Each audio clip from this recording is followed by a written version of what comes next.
Hello. Let me know if you can hear the audio and if it's coming through both headphones. I was having troubles in the last one with the audio, so let's hope that it's a little bit better this time. Okay, so today we're going to be painting some white lilies. And I took this picture in my studio in Denver, and I'm really excited. I love the kind of abstract swish of the leaves. That's going to be the main compositional device. It's going to be, light against dark, mostly related to the dark of the leaves. So yeah, if you can hear me, please just comment in the chat and say audio is good, or if it's not, I'll fix that really quick. I want to do it obviously at the beginning of the stream. I'm just going to assume that it's good. So today I'm working with titanium white, cad yellow. These are some pre-mixtures from yesterday's stream. I did some lilies in a blue vase. So titanium white, cad, lemon, some alizarin, quinacridone, and then this is ivory black. I'm gonna do, where'd my blue go? Here it is. Some phthalo blue.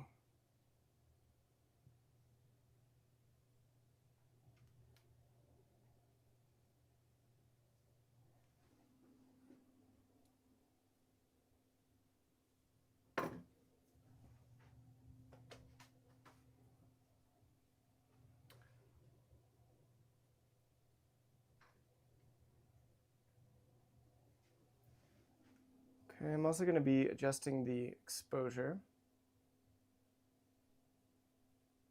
so you guys can see a little better.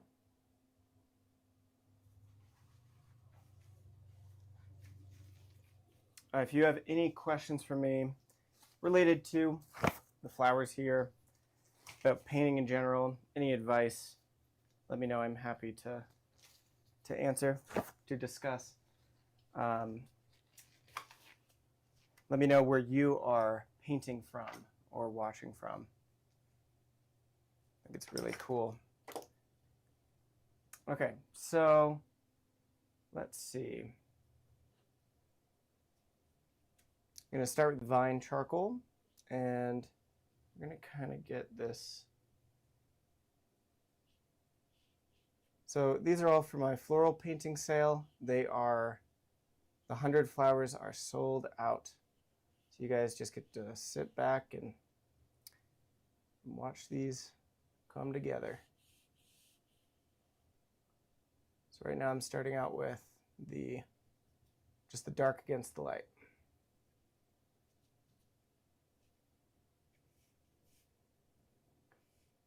And each one is going to be different. Let me change the exposure so you guys can see. Make it a little darker.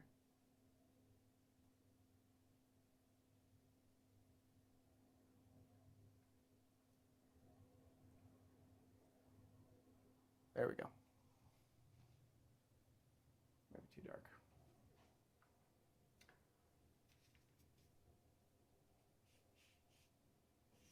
This will be a light shape.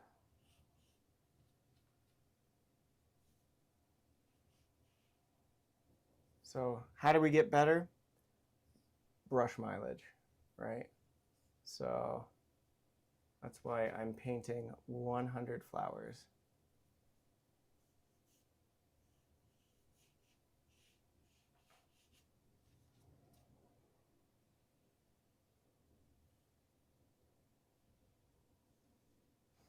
Yesterday on the stream I was talking about an upcoming commission that I'm working on. I am so excited about it. It's a gladiatorial scene. Be set in the Colosseum, and the man who's commissioning the piece, he has an original helmet from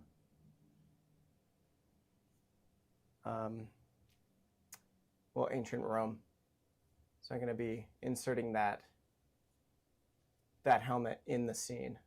The victor is going to be holding that helmet. It's so cool. It's so old. It's bronze, right? Bronze Age. And the patina, it's like all blue and worn down. It's so cool.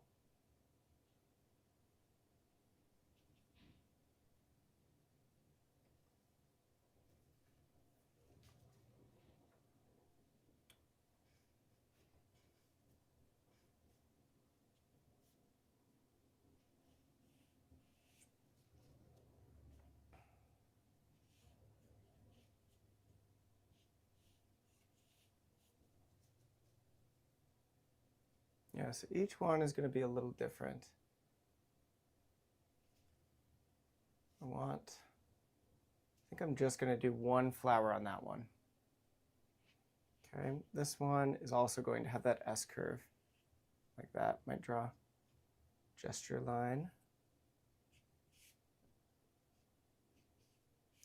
It's a good idea to send part of the picture outside. I'm sorry, some of the compositional elements outside of the picture plane. So essentially I'm gonna have the leaves go outside and not leave a gap, because 2 points of high contrast create tension, and then that assumes a diagonal.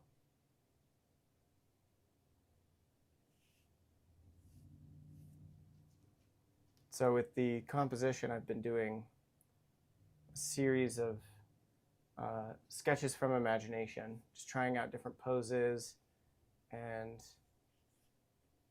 trying to find my own unique vision on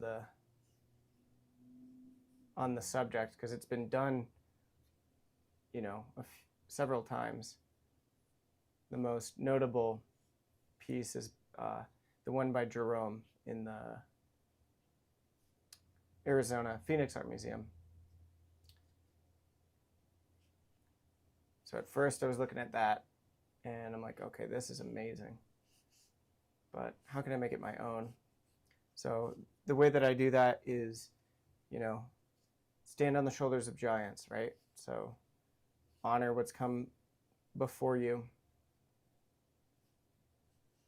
and then also make something unique of your own.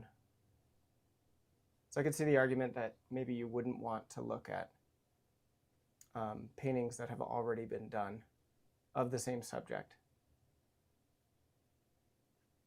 But oops, I already did.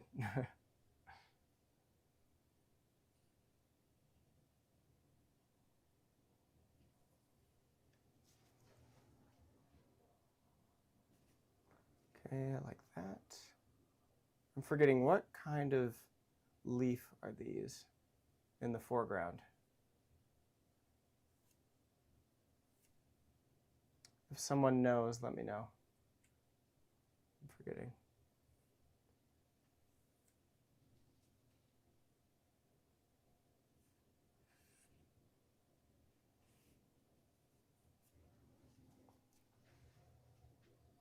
Okay, then I'll stand over here for this one.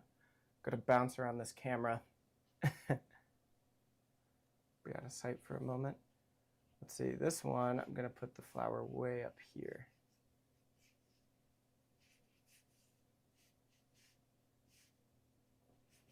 So in a way, all of these are like little composition studies. And I'm going to take the best of the best and paint on, I'm going to paint 25 more after this on the ARTEFEX aluminum panels, the oleo panel, which is like the best surface I've ever worked on. I love those.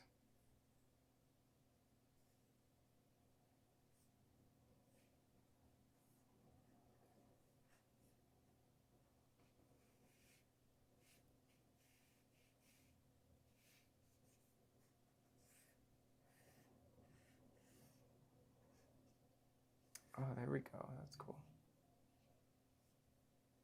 it's cool whenever you're starting a piece, you don't really know how it's going to go. And by painting for, not how it's going to go, but where it's going to go. I'm not going to stop painting until the painting is good, right? I don't let anything out the door that I'm not proud of. That's the rule. But by painting for, I feel absolute freedom to try whatever I want.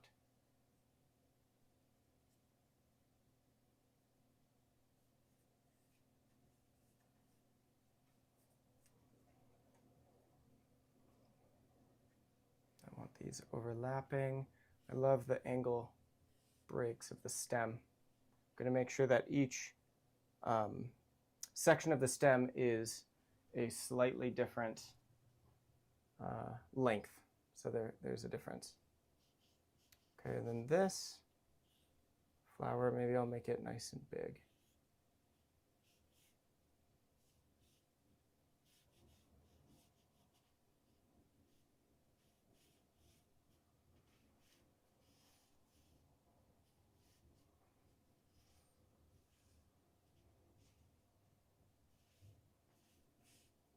That. And this vine charcoal wipes off super easily. I say vine, whenever I say that, I actually mean willow. The willow charcoal is much, much better. It's soft, a lot softer. Let's see, boom, boom, boom, like that.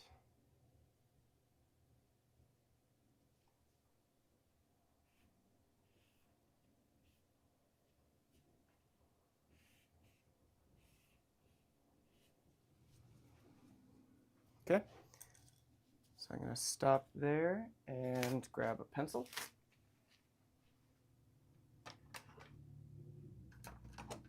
These are my favorite pencil sharpeners, the AFMAT, A-F-M-A-T. I have two different kinds. This is the crank. Just go like that. I'll use these for charcoal pencils, for graphite pencils, and it just brings it to a really nice taper. And then on the inside here, there's a little piece of sandpaper where I can continue sharpening to a really, really fine point. I can be aggressive with the graphite, but with charcoal, you got to be a little more gentle. And if you're sharpening with charcoal and you stick it in here and it breaks off, well, you can just jam a number 2 pencil in there and sharpen it again, and it'll push the compressed charcoal through, clear it out, and then you're good to go. They also make a electric one, which is nice. You can change the length of the graphite, and you stick it in there, make sure it's charged. This is dead, so I gotta charge it. That's why I prefer the hand crank.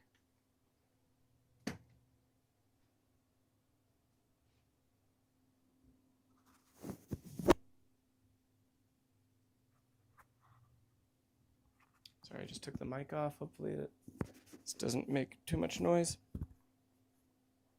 Okay.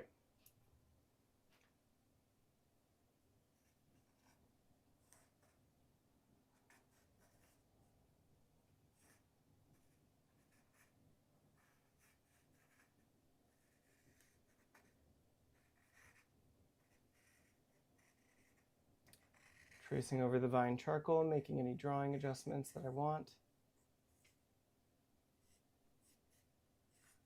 Thinking more about light against dark, light shape or dark shape.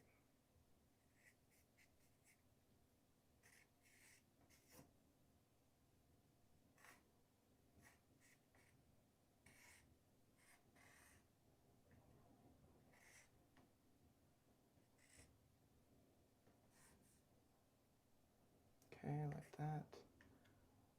This is the leaf. So like that.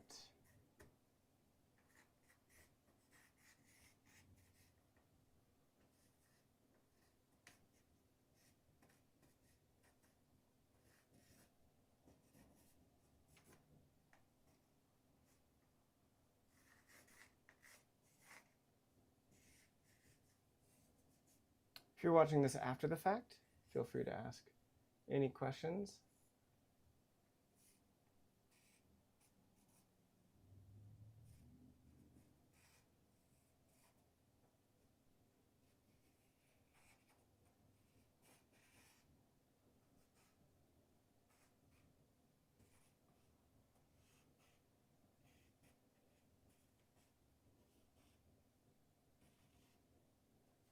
I figure for these streams that I'm painting these anyways, so I might as well just stream it, and if anyone wants to watch, that's totally cool.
So what's going through my head?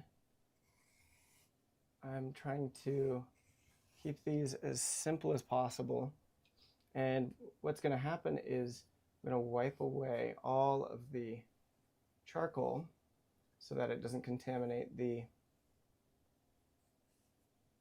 mixture that goes on top.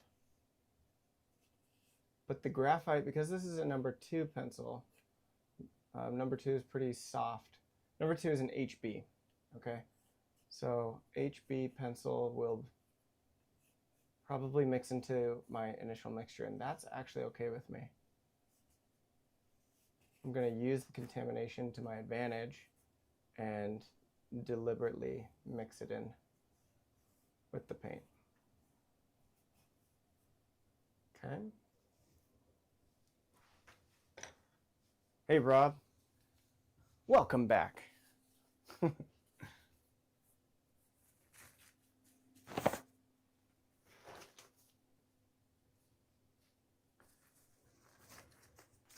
Rob sent me an email yesterday about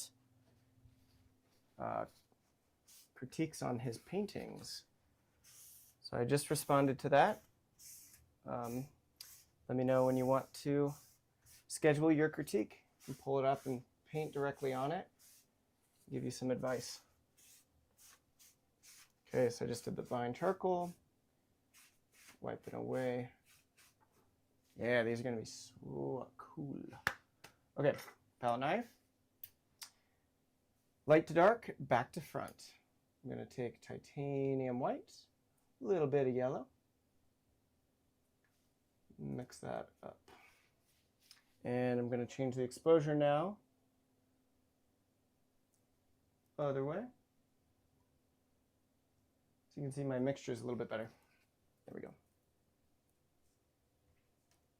Mixing this thoroughly. Oops. Scoop that up. There's my first deposit of paint on the acrylic painted wood. How exciting. Okay, yesterday I ran out of paint a couple times. Obviously white. Look at how this ivory black has dripped down. And phthalo blue is catching it. What is black? Black is neutral blue. So it's okay if they're touching. And yeah, this is a vertical palette, right? So this paint is pretty darn stiff. Now that I don't usually prefer stiff paint, but I haven't had very many issues with paint on a vertical palette. I do love this Thixotropic medium by Rublev. This is oleo gel. It stays perfectly on the vertical palette. I do like a vertical palette because it's easy to compare, and it's also easy to teach. It only took a moment for me to get used to it. Yeah, it's easy to go here to here, flicking your eyes back and forth if you've got accurate values. Might actually save some time.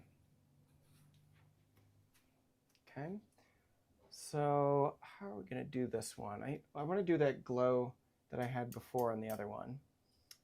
My lights are warm, my shadows are cool. So I'm going to grab a wee bit of white, some ivory black, a little bit of phthalo blue. So I've got my blue mixture going on. I'm going to do a molecule of the quinacridone, molecule of yellow. And I'm going to make a mixture that is darker than this. This is going to be the shadow side of the petals. Rob, I bought a 16 by 20 canvas today, only €5, which I think, euros, pounds? Oh my gosh, I'm embarrassed, I don't know. It's about $8. The girl with the pearl earring is about 15 by 17 inches, so I can do it at the same size, extra space around her. Cool, yeah. I will often buy a larger panel and then cut it down.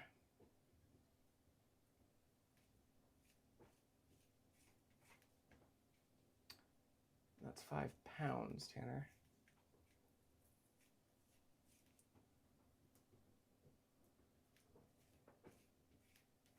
Okay, in this mixture, it's going to be the approximate color temperature and the approximate value, and I can make adjustments as I go along. Okay, now I'm going to make my green. Put it down here. I'm going to go with black, a little blue, yellow, molecule of white, and a little bit of red.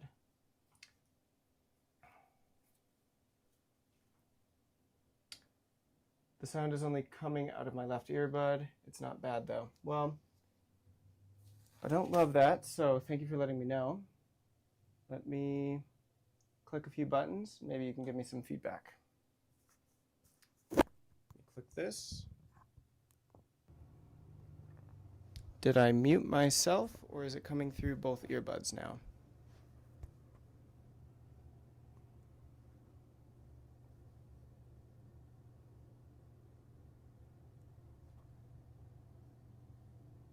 Is that working?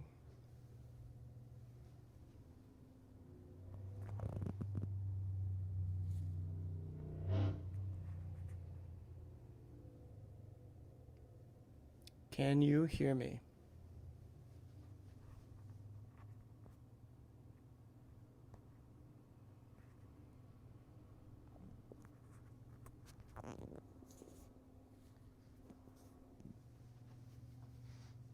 Put my glove down. It's just the left, okay. Good to know. Yeah, I've been trying to solve this for a while. So maybe it is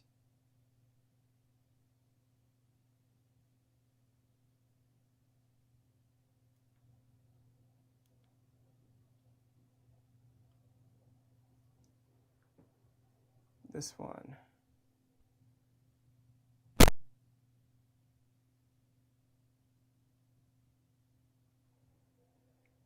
Let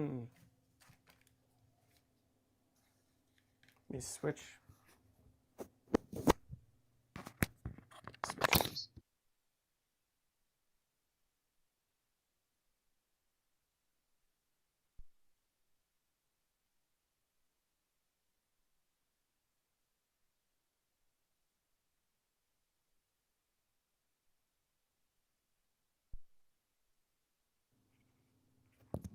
How's that?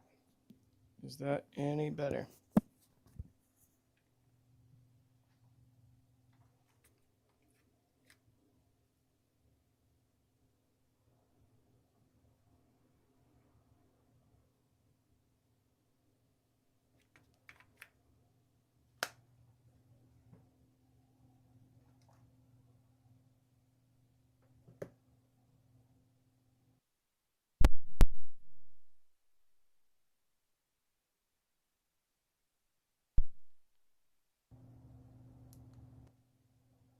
good sign. I discovered a new button on the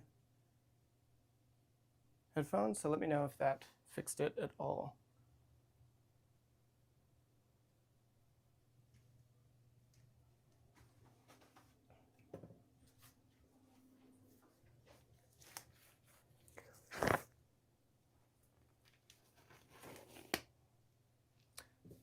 Sorry about that, guys. You can, if you're watching this after the fact, you can skip ahead a bit. I bet I will have solved it. Maybe it's solved right now. Let me know if it is. Thanks for troubleshooting with me, Mr. Rob.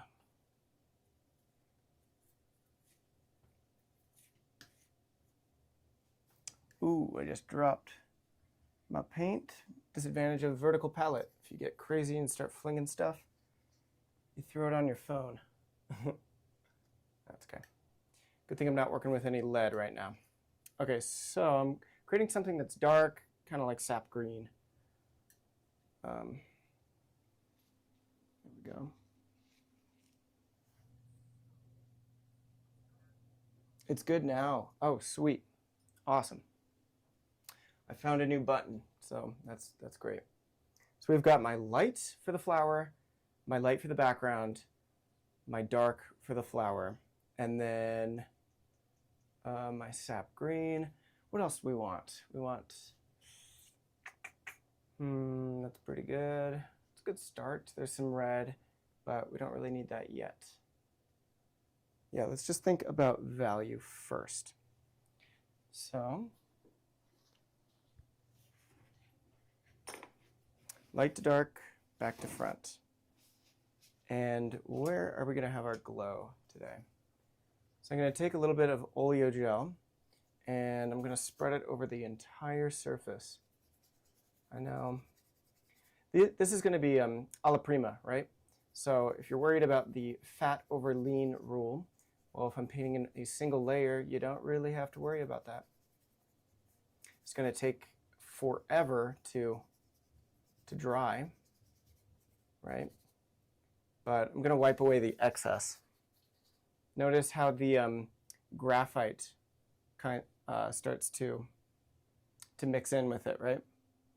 So now it's just a little bit darker.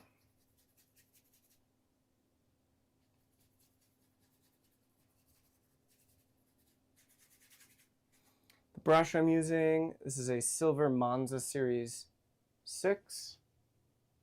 It's a flat. It's the 2601 flat.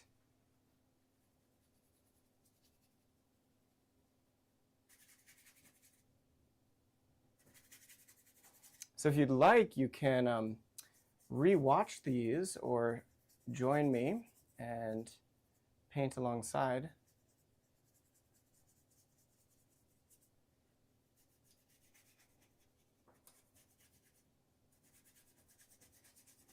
I've been teaching every Saturday with my online students, and what I do is I have a lesson that is on a variety of different subjects. It could be drawing or painting, it could be about color temperature, color mixing, planes, that was last week's, and what I have them do is they send in their artwork, and as I'm going through my own demonstration in charcoal and paint, then I use their artwork for the some of the explanation. Because guess what? I love to draw and paint literally everything. I feel that for me, it's very important to be able to paint anything and everything.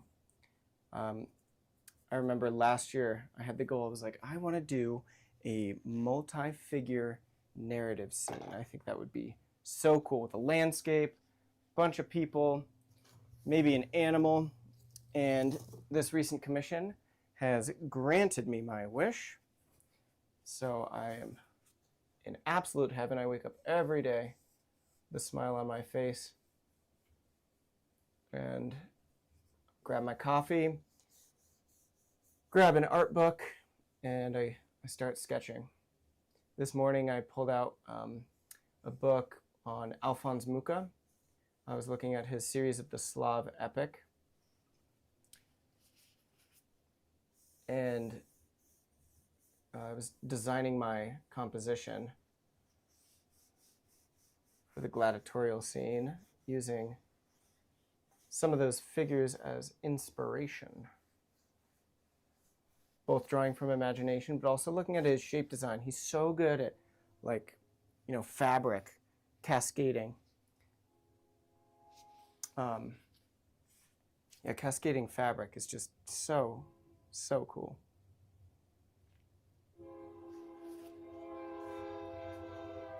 There goes the train. I've heard you guys can't hear the train.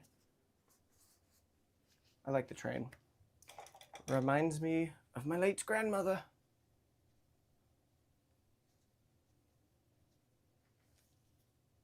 Okay, so I'm going to go back to front, making a gradation, kind of going through the center, kind of like yesterday's stream. And each one of these is going to be a wee bit different. I'm going to go yellow in the middle.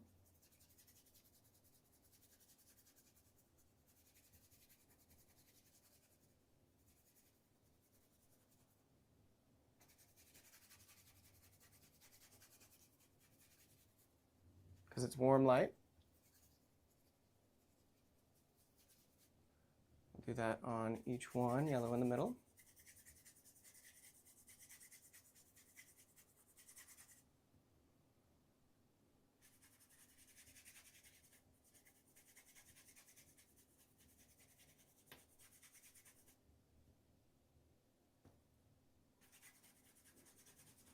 So these Monza series, I beat them up. These are my scrubbing brushes. So they always have kind of a brutalized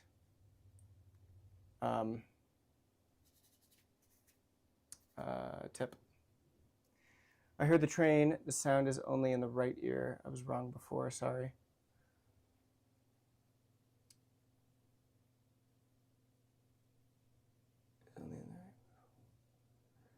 Oh, it's not both ears now? Let me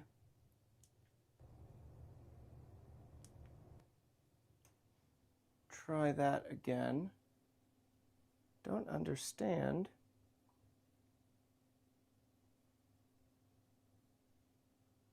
How that could be. I switched the microphones, and if anyone is a microphone expert, let me know. I need some help. I switched my microphones. I had two going at once. Maybe that was what went in the left ear and the right ear.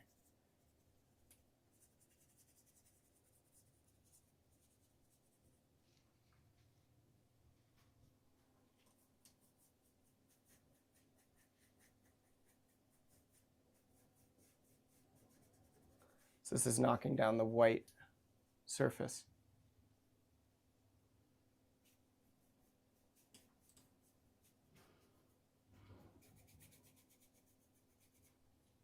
Okay, so now I'm going to create a gradation, a glow from the center, going warm in the middle, cool on the bottom, darker on the top. So I'm going to take some of this phthalo blue and a little bit of ivory black, and we're going to scrub it in the bottom.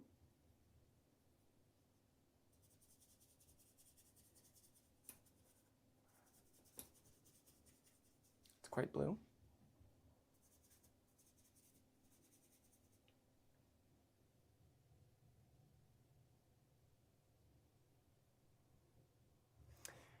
I think you had it in both ears while playing with the settings, then it switched to the other ear.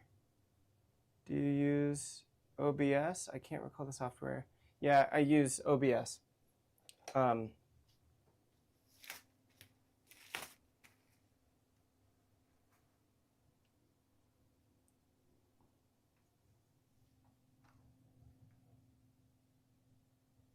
I clicked another thing.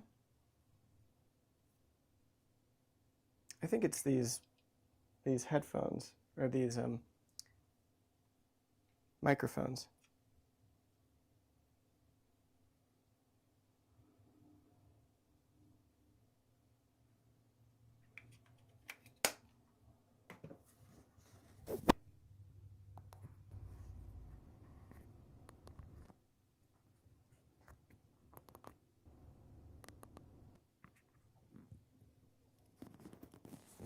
Sure.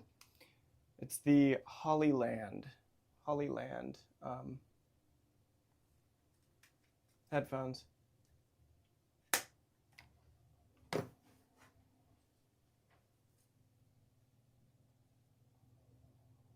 Yeah. It has two microphones, so you're able to, have two people talking at the same time. Now, I could set both of them up, but that kind of seems ridiculous.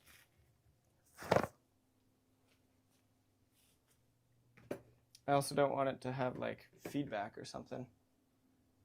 I could wear both at the same time. Just took the other one out. Let me know. We're learning. It's a good thing I'm going to be doing like 100 of these streams. So let's see how it works. I'd hate for it to have an echo, so please let me know if that is the case. With these top two, I'm going to be a little less blue, more ivory black.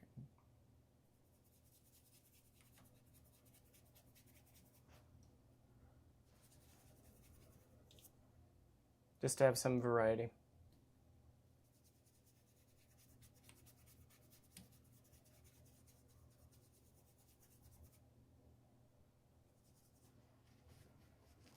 Okay, and I'm going to take my favorite fan brush. This is the number 4 Rosemary & Co. Series 105. Link in the description for the discount code with Rosemary & Co.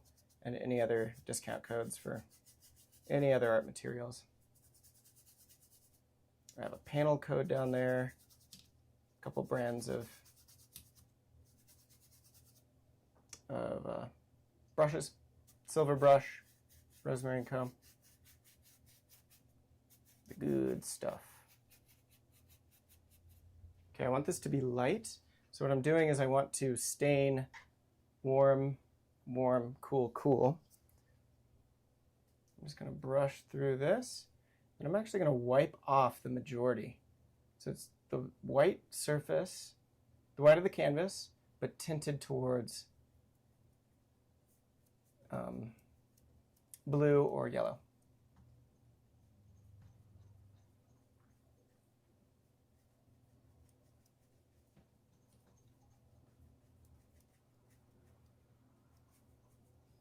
And because I want the top of the wall to be a little bit darker as well, I'm actually going to introduce this black into the next panel, which is kind of fun.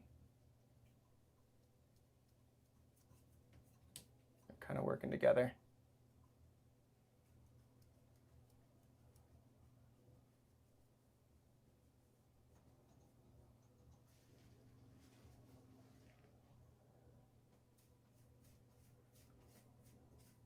I can just brush straight across.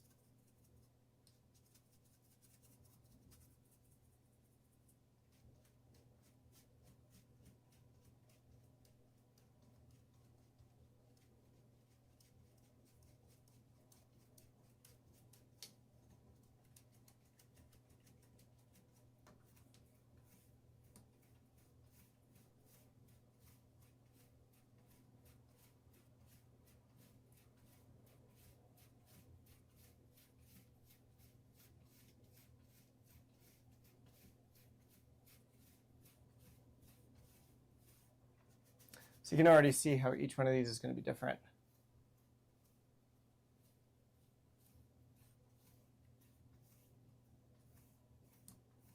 And that oleo gel is really helping make everything go on nice and smooth.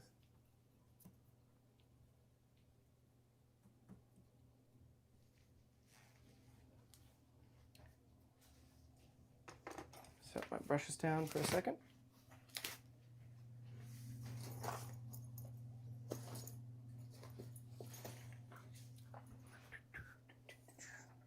Gotta plug my iPad in, which is just out of view on the left.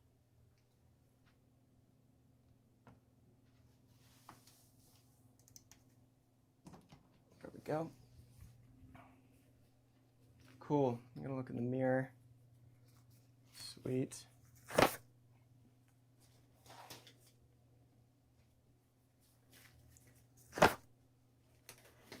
Okay, now I'm going to take a clean paper towel, like these shop towels. These are nice.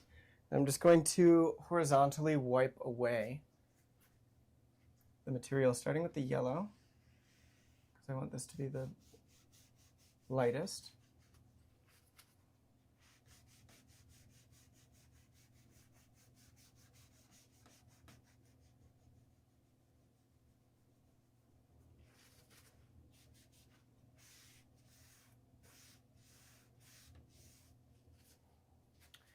Okay, and the push pins are kind of getting in the way, so I might move them out of the way as I work. Some finger painting.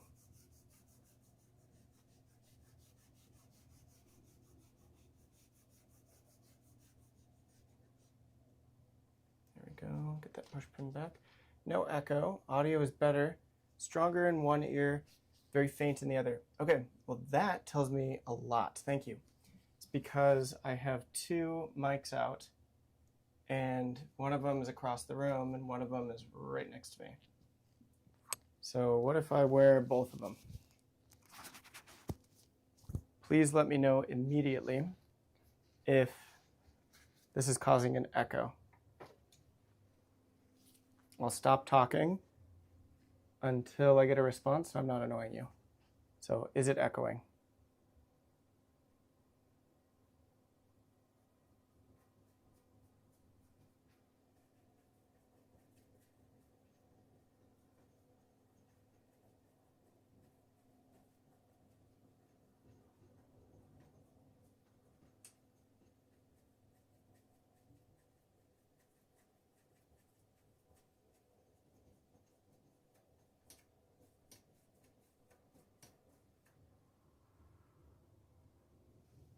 Okay, good.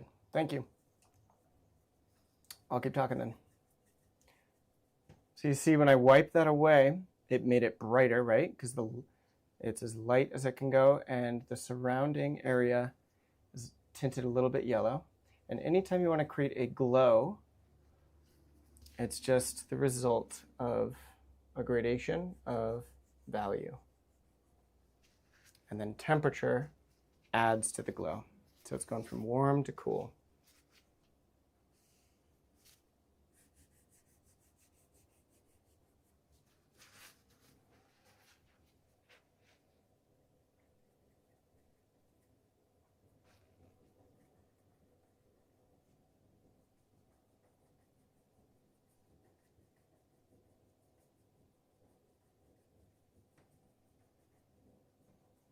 So the dark down here and the dark up here is maybe like a value, I don't know, like 1 or like a 0.5 if one is, I'm sorry, a 1.5 if one is white.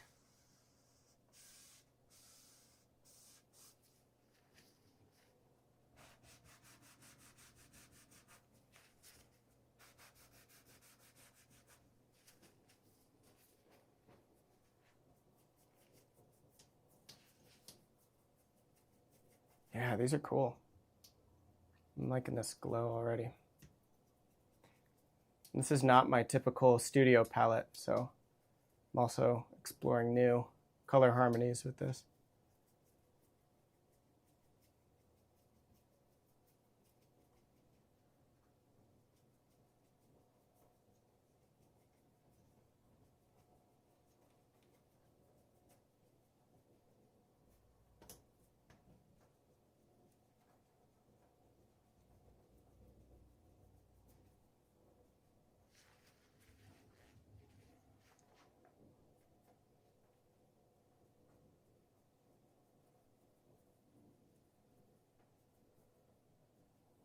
So this top left one I'll do a little bit different. I'm going to have the bottom of the petal the light shape, and the top petal is the dark shape. So it will silhouette kind of like a yin and yang. Yin and yang.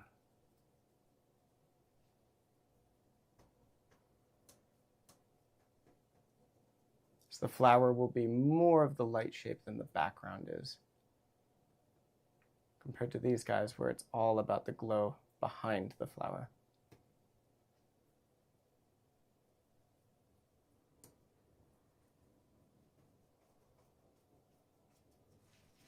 And this one,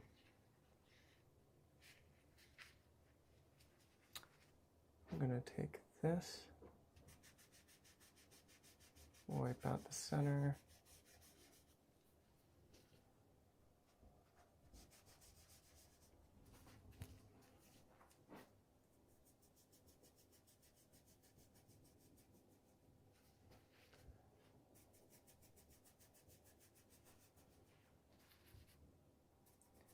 So I'm removing paint and then putting it on the paper towel. My drawing is kind of getting obliterated, but that's okay. What remains is going to guide me. You're drawing the whole time. I don't do, unbelievably extensive underdrawings. You saw how fast these went.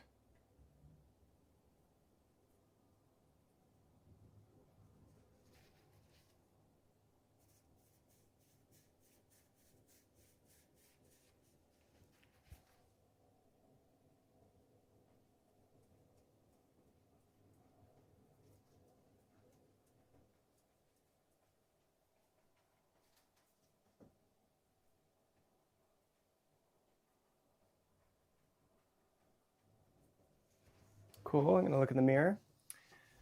Wow, so pretty. Okay, I'm going to move that out of the way. Let's move this out. Please don't fall, please don't fall. Yeah, Rob, you had a good idea. Putting magnets on the back of these. That could be the next step. Just need to go to my local magnet manufacturer. Okay, now I might take a paper towel and go up here and start wiping out the light shape.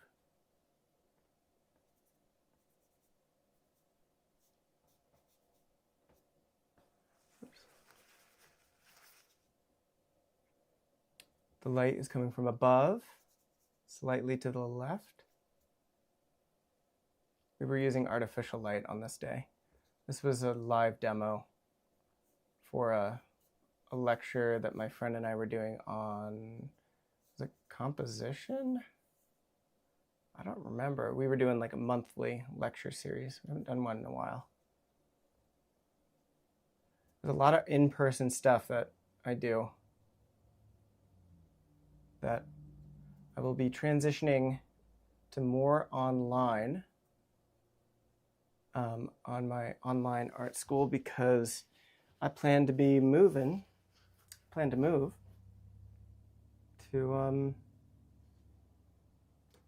to Italy pretty soon with my new beautiful wife, Olivia. She's the one that is in most of my paintings on my website.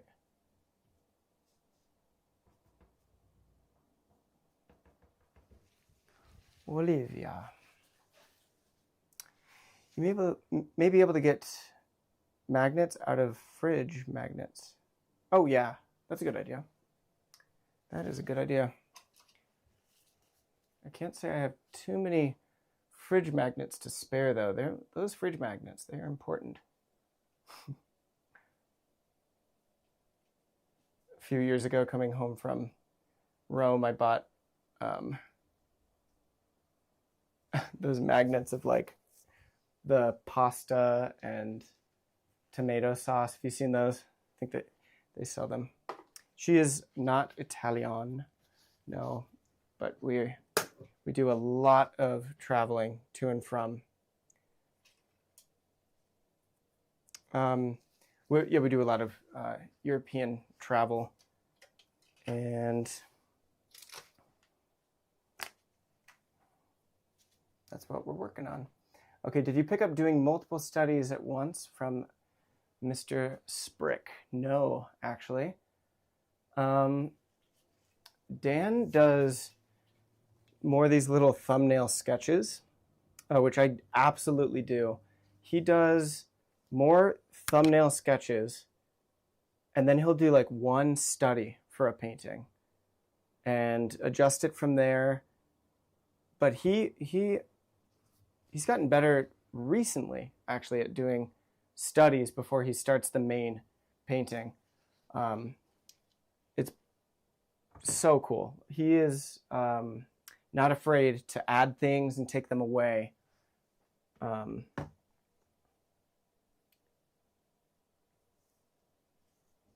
He'll paint a perfect, several perfect lilies, perfect flowers, perfect skeleton, self-portrait, whatever. And then he's like, nope, it's not working compositionally. He'll wipe it out. And I think he's getting a little tired of that. So he's doing more composition studies. But that's a part of the fun when you're starting a painting. It's, a journey.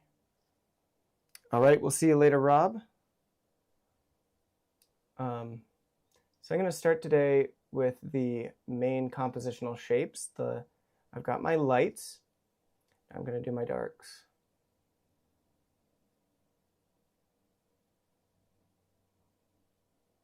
Using the sap green like mixture.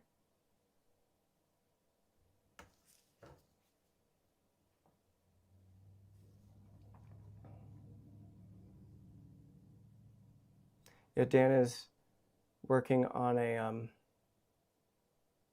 landscape commission right now. It's like a mountain scene. He doesn't do many commissions, but if it's the right price, he'll do it.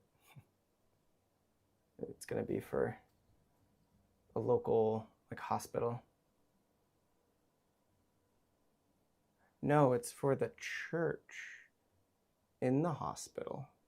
Something like that. So he's doing studies for that because, with commissions, you want to be 100% clear as to what you're planning, particularly if there's a group of people critiquing the piece and it has to be approved. But for Dan's personal paintings, he'll usually just start with a light and dark shape and go from there.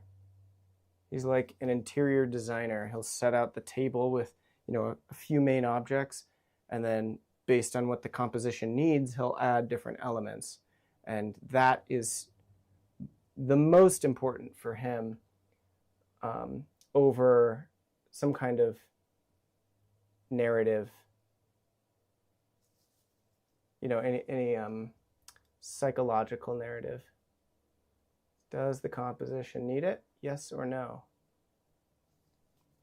So keep it in, take it away. Okay, this is one of my favorite brushes, Pure Red Sable Silver Brush. It's the Renaissance series. This is a number 6. I probably use these more than any other brush. I love round brushes. Brings me back to my childhood. I loved to draw when I was a kid. So this is like holding a pencil. And it makes me, they're called the Renaissance series, right? Because during the time of the Renaissance, they really only had round brushes.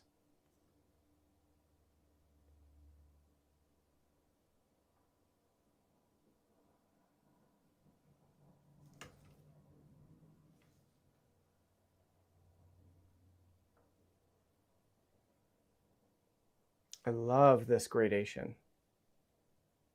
That color harmony. So pretty.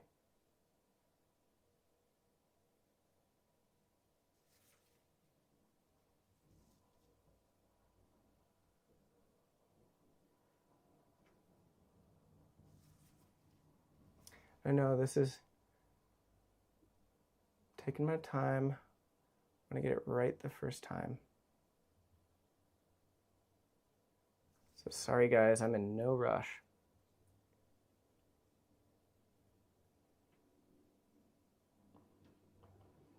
I learned that one from Dan. Slow is fast. We will paint out on location for as long as it takes.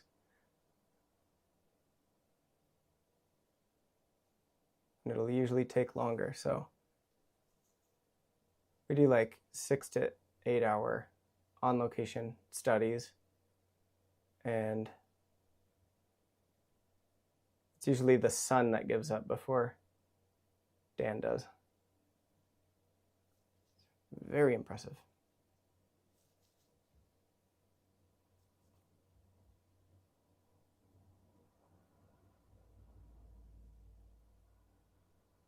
So I want these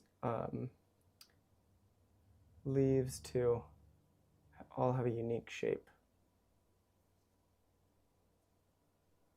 This one I'm gonna overlap. Like that. That'll be the back side, or like the underside of a leaf. And then this one is gonna hit this petal here.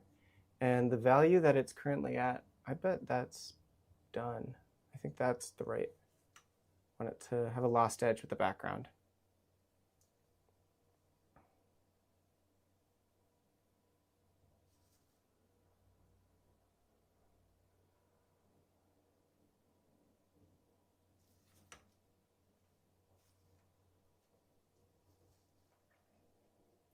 And then it goes past this guy. I want that petal to kind of go through, and then it goes up into this. Like that. Yeah, those are the best days to paint out on location. So good. Yeah, painting from life it's the best. I feel the most fulfilled.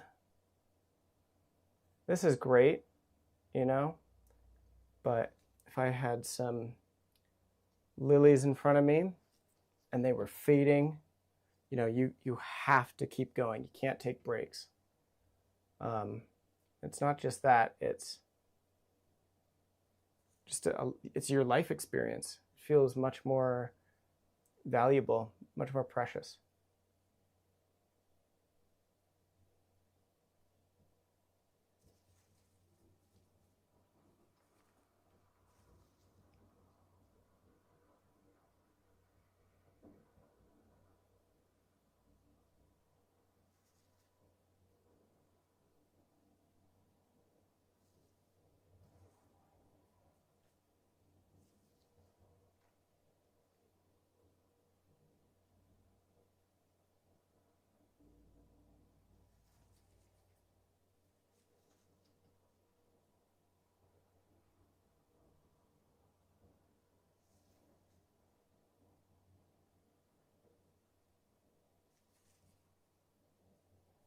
Okay, I'm liking that.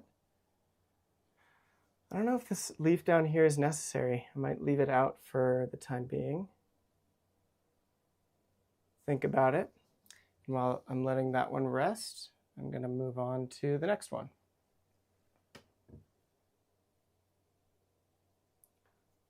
So we'll start here.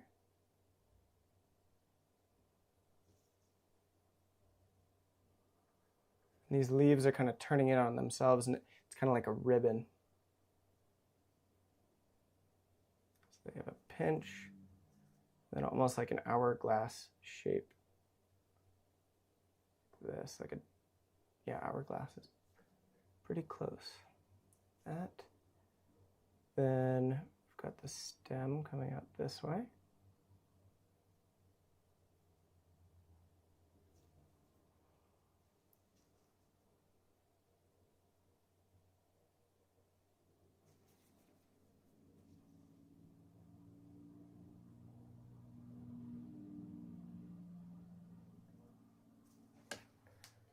cool, I like that.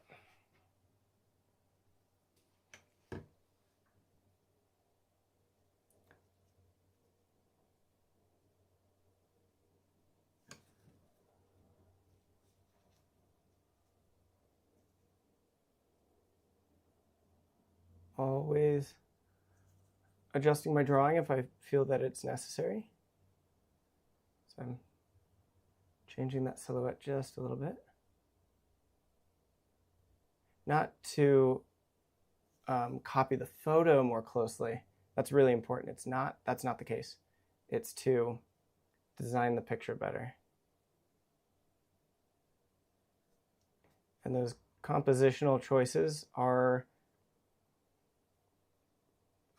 based on my current understanding, because it's always your working definition of things. Right now, I believe that to be an acquired taste. Your compositional preferences are an acquired taste.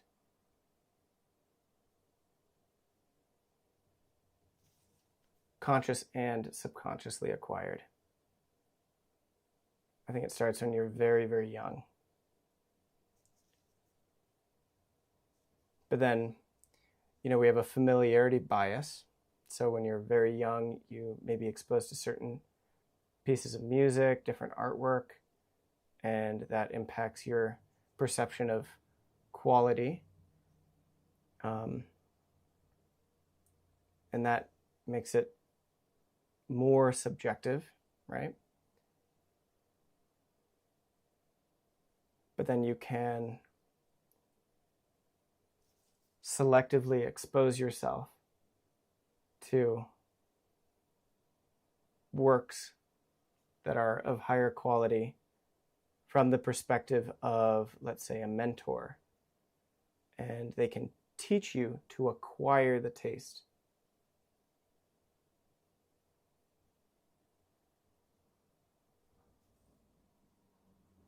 But you also want to be able to make up your own mind and not just, believe everything that someone tells you, even if you look up to them. An example being, I really like Antonio Mancini.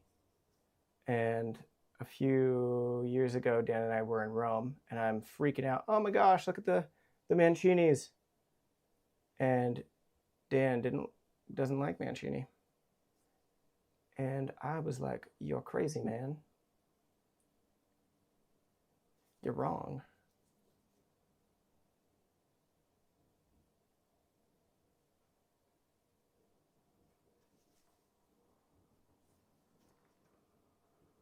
And we all know he's wrong, right? Mancini's cool. Or did I just acquire that by someone else telling me that Mancini is good when I was very impressionable and just starting out?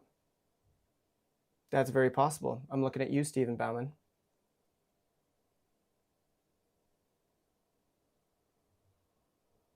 Met up with Stephen Bauman this last time in Rome. Got to see his new place. He just moved out there. So cool.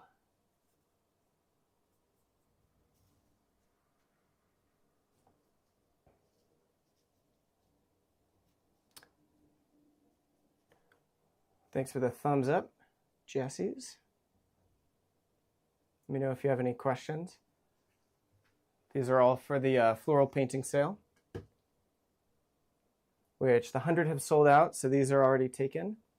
But I still have a few available for the ARTEFEX sale, all on the panels. Okay, I'm going to back up and look in the mirror at that one. I'm also looking at the stream and kind of seeing these as thumbnails, and they look pretty cool. Yeah, I don't know if that leaf on the bottom left is necessary.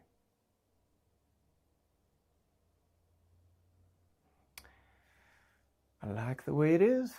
Okay. Let's block these in. I have to go around the camera here, so you won't be able to see my head for a moment.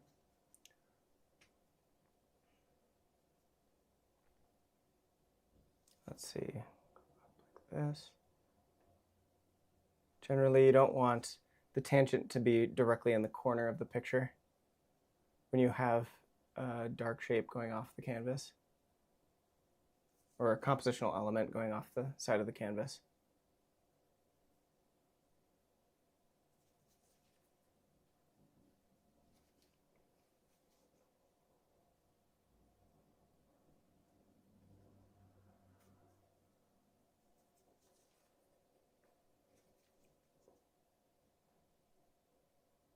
But I love doing these studies because then you can look at each one, which may be the exact same color harmony, but the positioning of the flowers and leaves are going to give you a completely different gut reaction.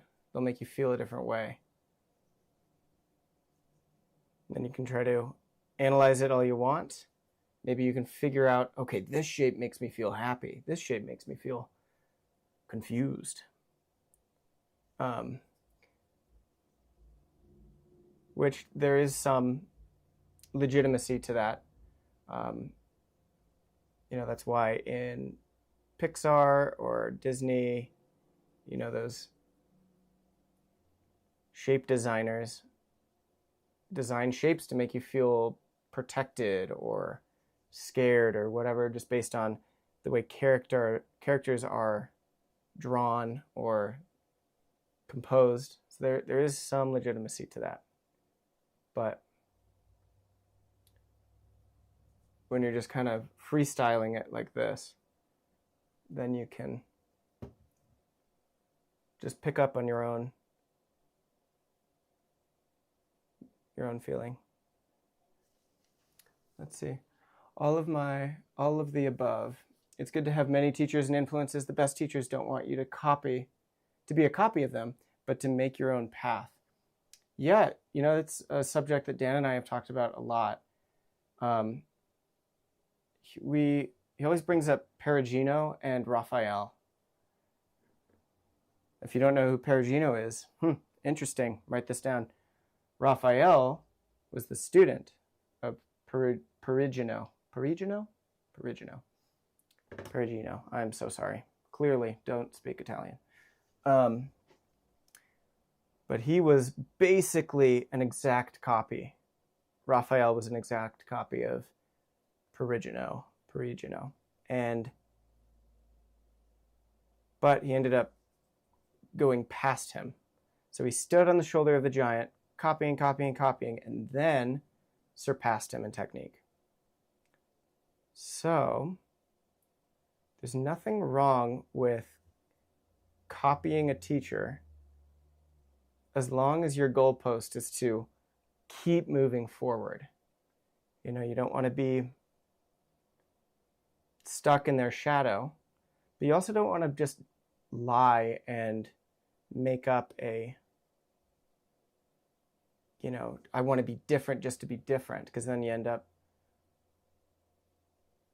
with crap. It has to be true to you. And an individual's style is not something, I think it naturally emerges.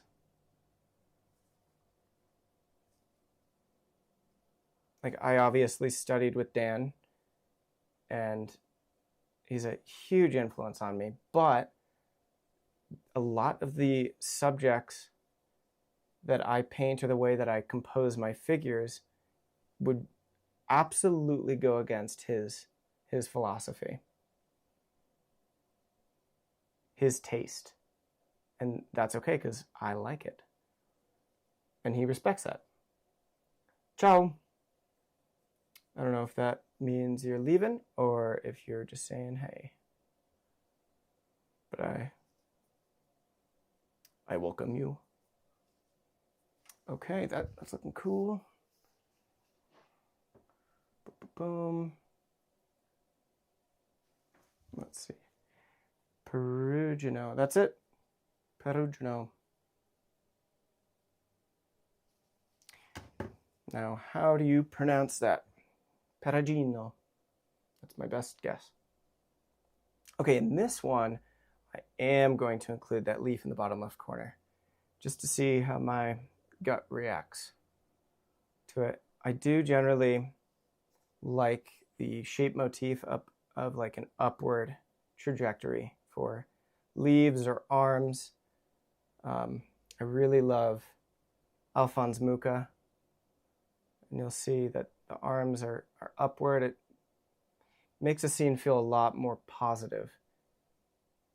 It's an uplifting shape.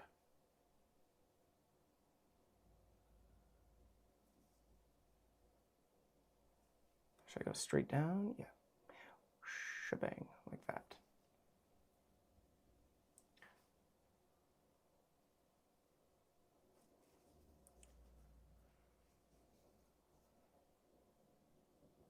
Okay, and then up here, where's my petal? Right there. Put a leaf right here. And one rod here. I've got that one going off.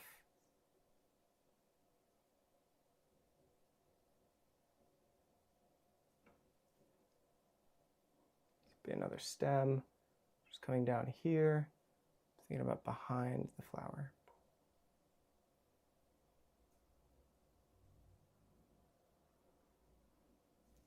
Like that.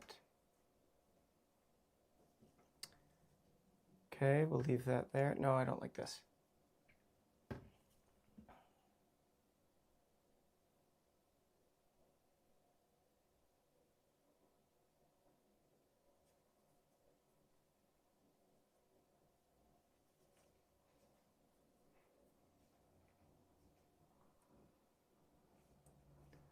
I feel like something else is needed up here.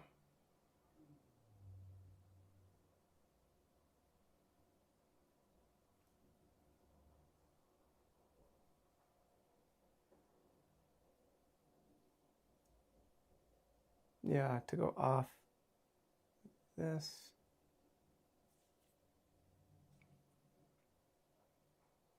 And across. This goes down to the stem. And then the stem goes down like this.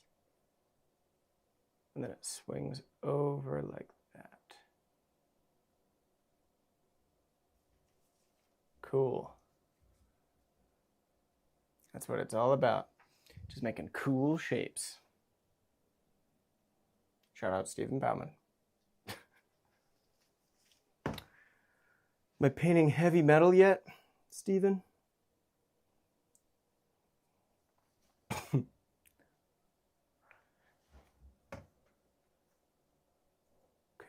this leaf, like this. If you guys have any questions about anything, let me know. Otherwise, I'll just ramble about random subjects, which is probably fun too.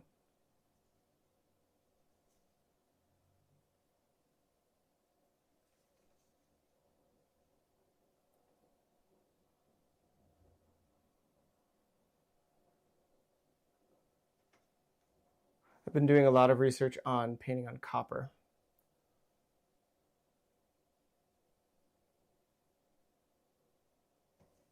And I'm debating on varnishing a certain section of the copper because, you know, over time copper is going to turn green as it ages.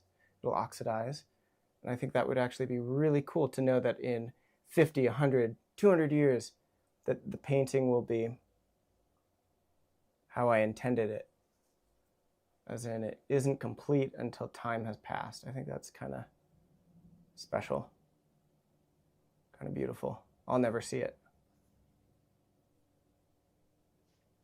Okay. Draw a landscape from a nice place in Italy. Now follow you and live. Oh, following me live. Oh, thank you so much. So you saw me painting in Italy. That's so cool.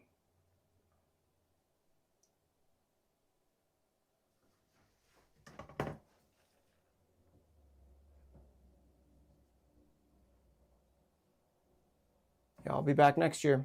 anyone's interested in signing up. It's not available yet, but you can probably get early information through Romart Residencies.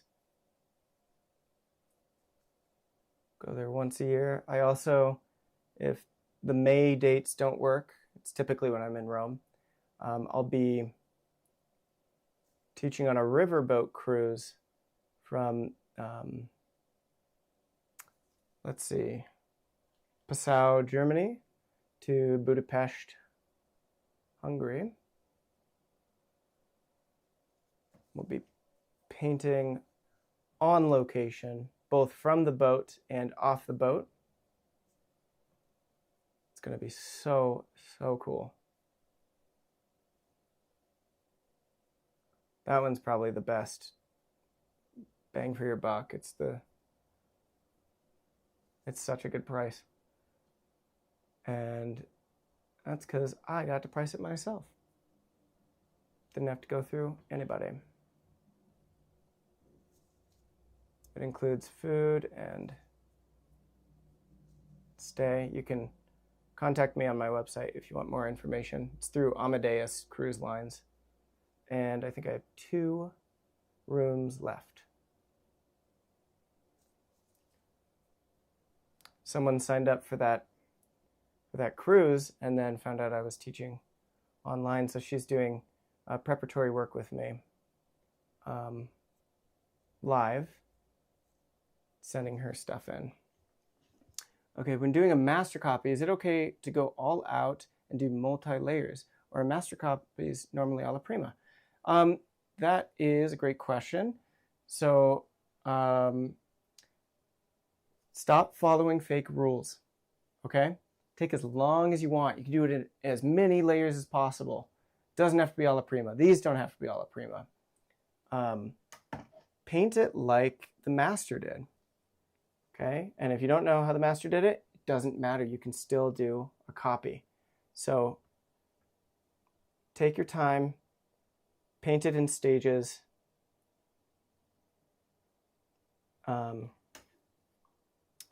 Yeah, there's no reason to prevent yourself from moving forward if you think it was alla prima and you have to paint it indirectly. But guess what? Sergeant, it's totally an illusion of alla prima.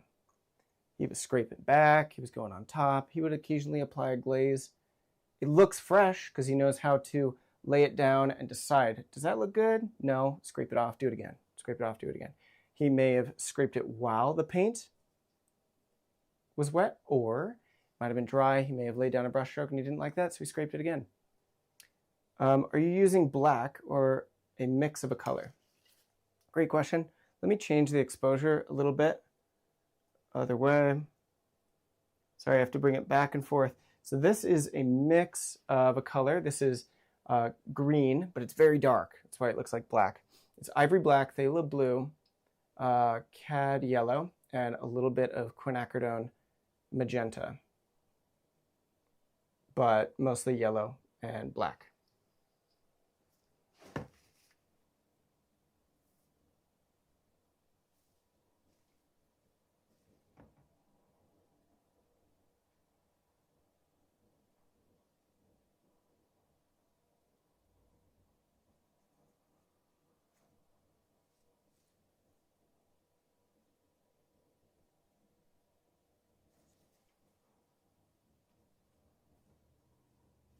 Yeah, it's very rare to paint with something directly out of the tube.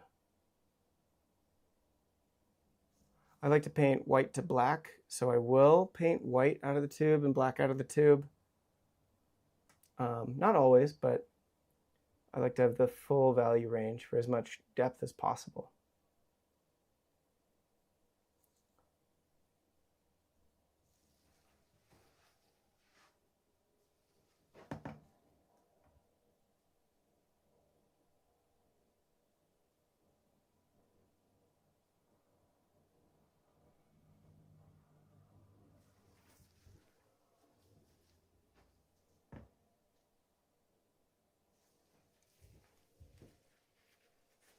You'll have to let me know at the end of this which is your favorite.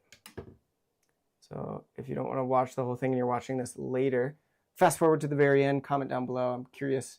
Let's do a vote. Which of these ended up being the best and why? Do you like the color? Do you like the composition?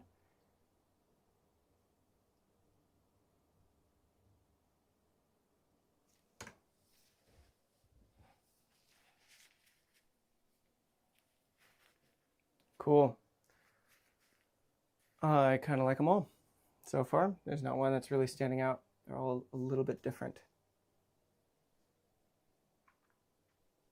Okay. So now I'm going to start scumbling in the shadow shape on the flower. So I'm going to take some oleo gel, a little bit of this mixture. Remember, I've got warm lights, cool shadows. So this is just white, black, blue, yellow, red. It's a little bit of everything, but mostly white and black and blue. Just a starting point. So I'm squinting down, looking at my light and dark shapes. And I'm going to ignore the cast shadows that the stamen are casting on that lower petal.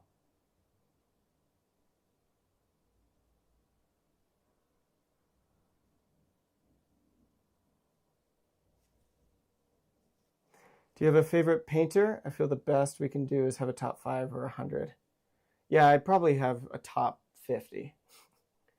But yeah, every day I'll have a different painter in mind. Today,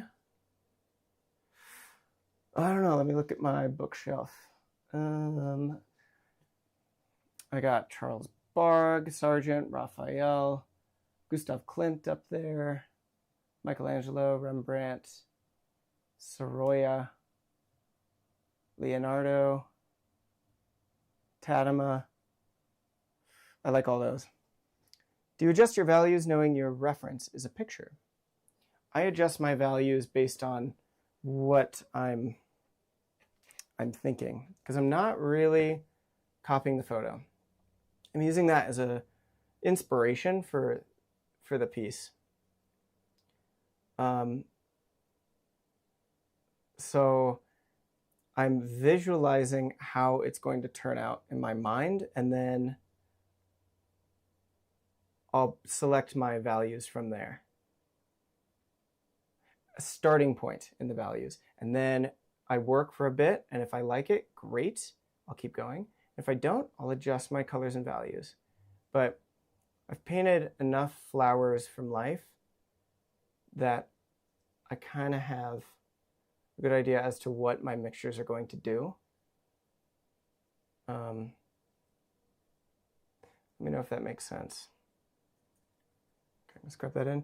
Do you work in other mediums? Yeah, I'll work in graphite, charcoal. I'm getting into watercolor and gouache recently. I think those are really fun.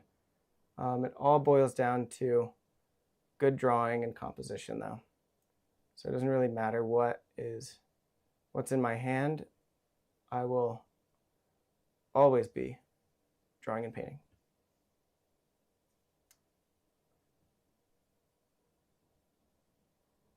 Sometimes I use mechanical colored pencils. Those are kind of fun. By Stadler, the German pencil brand. Stadler.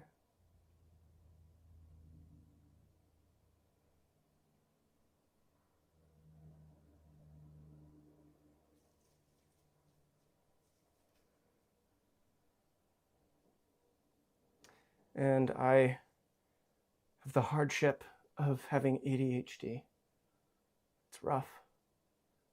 So I like to keep variety in my life. And yeah, experiment pretty regularly with different mediums, etc. Wonder if I should add the leaf up there. May not be necessary. I'll keep it out for now because I like it in those. Maybe I'll leave it out of this one. Okay. Squinting. Overlap.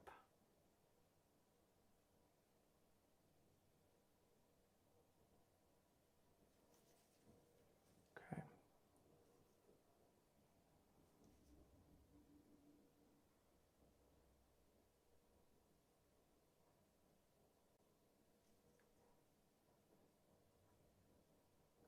Yep, the center here is dark.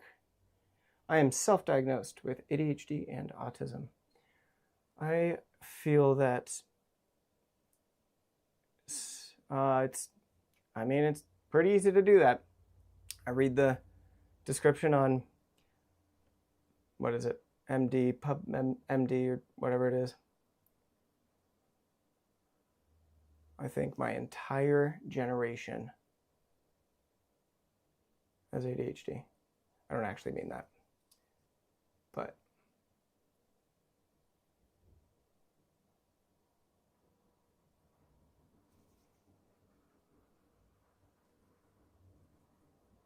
yeah, go to a doctor and see if you are.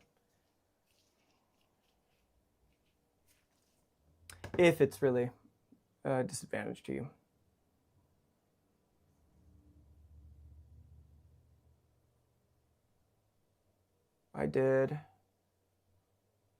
I tried some medication and I don't know if it works. Not on Adderall or anything like that, but I don't know, I can't really tell. Can't really tell.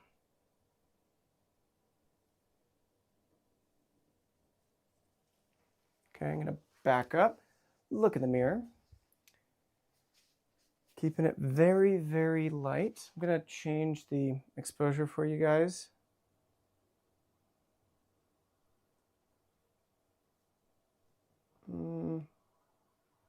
Yeah, kind of like that.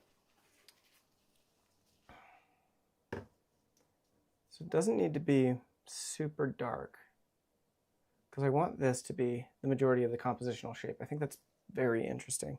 We don't need outlines around everything. In England, it takes 7 years to get diagnosed. I'm not joking. Really? Why? Just a lot of testing? It took me, for better or worse, I don't know if this is a terrible thing or not, but I think it took one afternoon for them to diagnose me. I don't know if that's normal or what.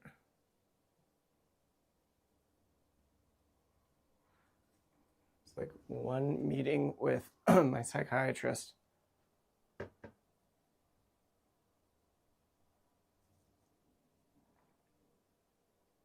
See how this looks up here. Whoa. Crazy.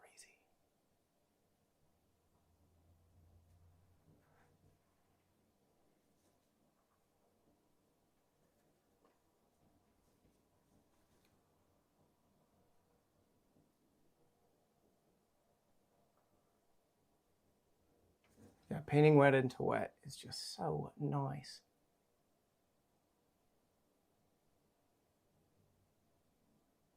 That oleo gel, laying that down at the beginning, highly recommend it.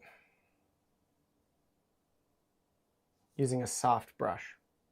Although my neighbor's son got diagnosed in 2 years, it's because of the waiting list, I believe. Oh, okay.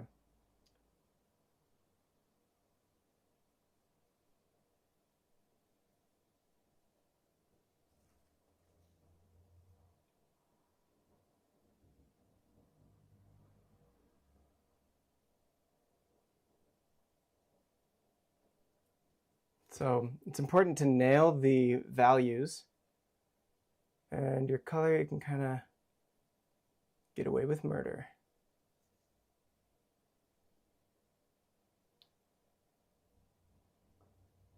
But this at least gets you in the approximate category for what is right.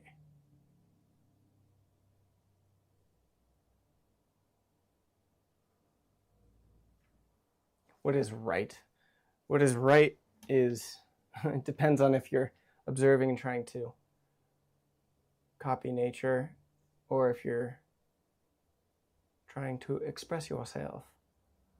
So it oscillates back and forth. You want it to feel real. You want your lie to be so well orchestrated that people believe it. Like, no, it really looked like that. Yep. Just like a photograph, right? Wink.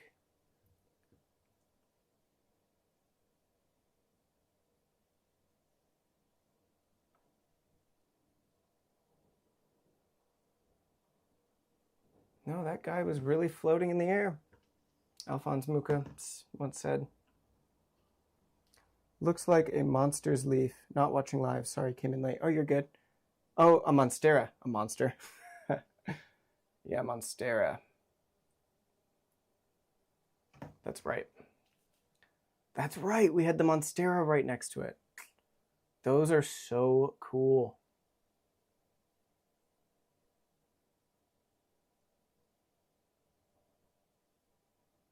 Love monstera. They're such interesting compositional shapes.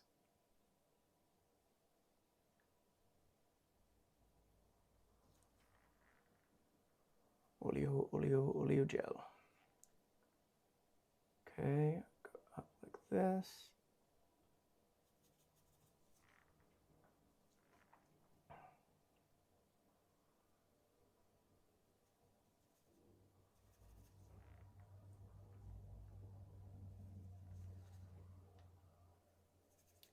Notice that these go just a little faster.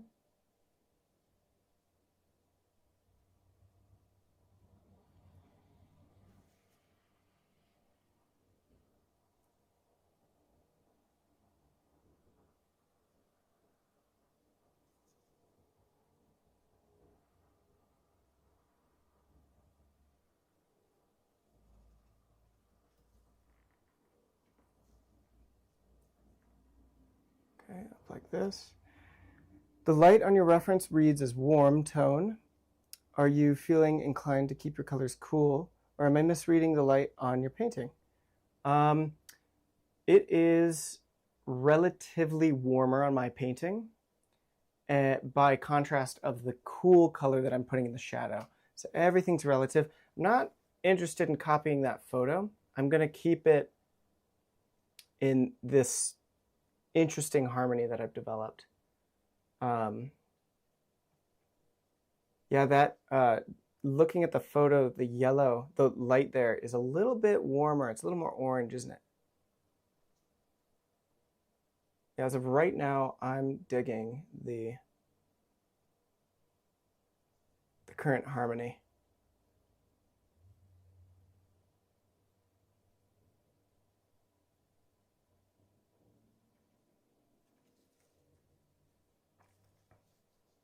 Yep, cool plant. Oh yeah.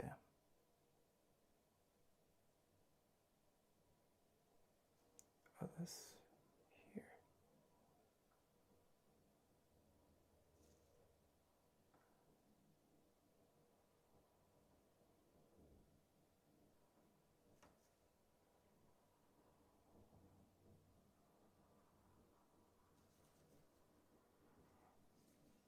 That's the fun of it, right? I don't know what's gonna happen.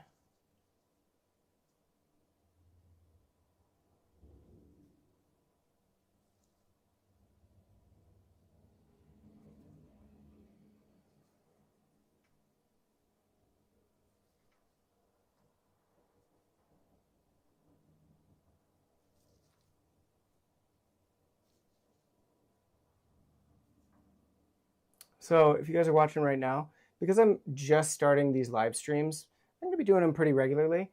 If you could help me and like this video, and let your friends know, share the link on your Instagram stories, whatever.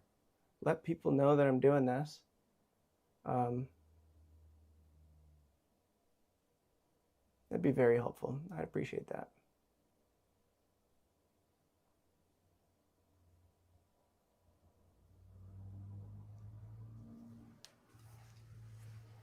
Okay, I'm backing up. Backing up. Oh boy, getting out the big guns. Number 6. Whoa.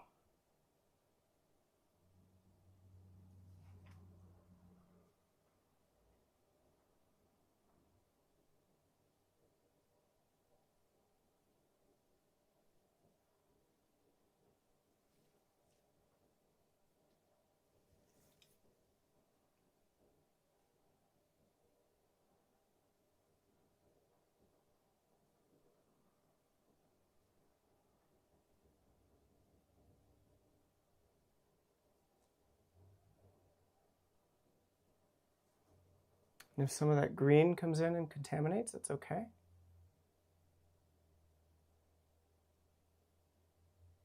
We actually want some of that. We want these colors to be talking to each other, so I'm deliberately poking into the green now.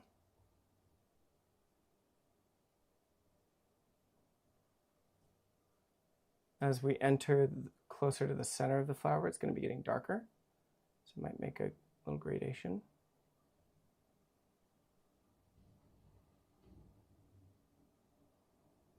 It's a cast shadow, so it's going to have a soft edge. Liked and subscribed. All right, thank you. I really appreciate that.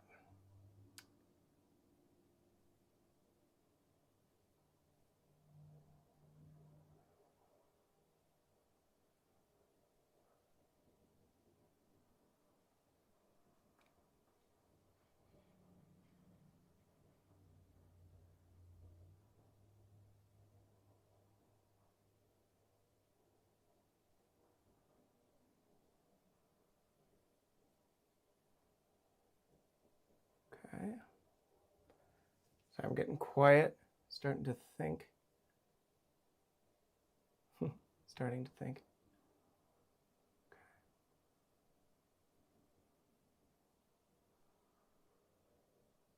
Okay, I like that. So I'm going to apply what I just learned there. I'm going to cycle through them. So it's going to be darker towards the center, lighter towards the tops. I'm going to poke in here.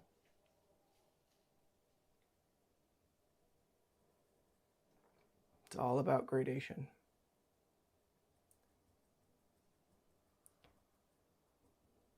And I want kind of an irregular texture on organic forms.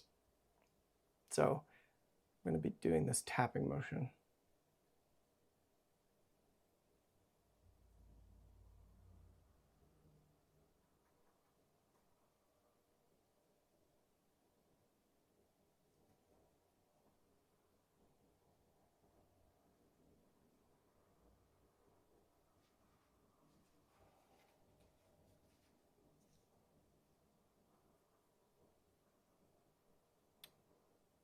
Darker in here. Dark. Dark like that.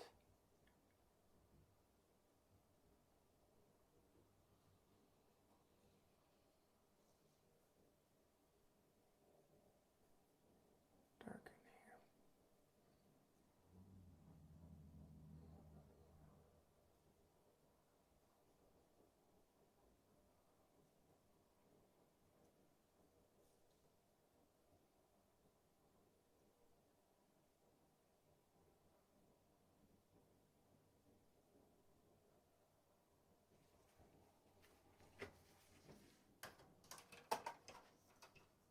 Okay, now I need a Rosemary & Co. comber. Let me look for that.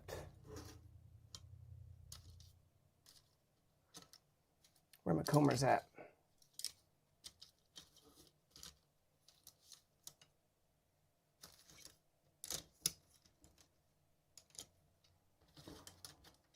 All right, if I don't have that, that's fine. I have this super cheap fan brush. Let's see if that works. Just gonna tap these.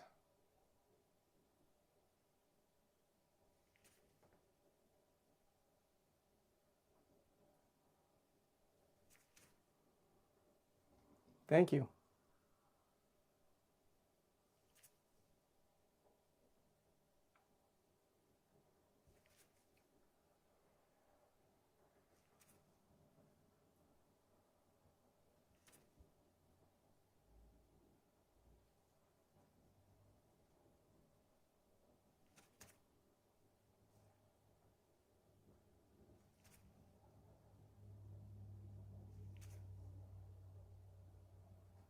Are you guys working on anything? What are people painting or drawing?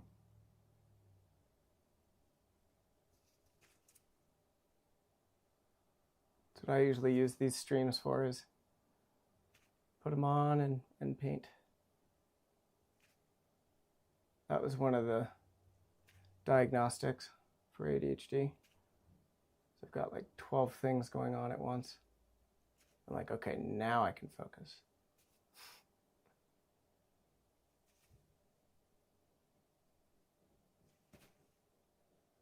It's either everything or nothing.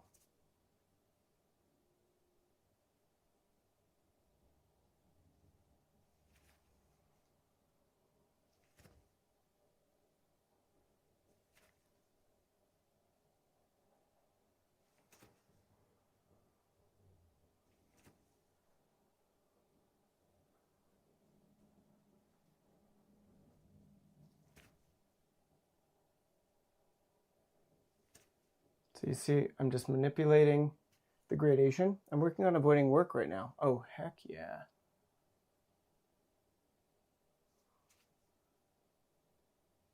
Glad I can be of service.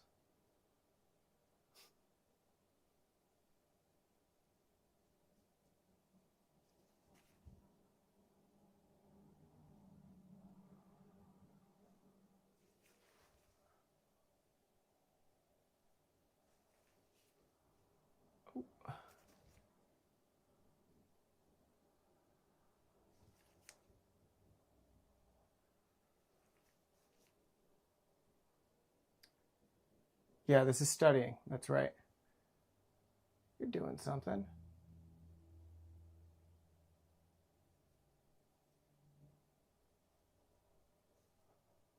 Start taking notes.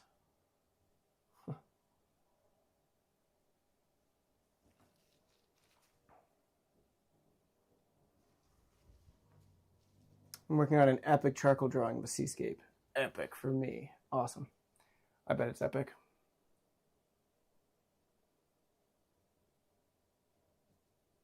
What's epic about it?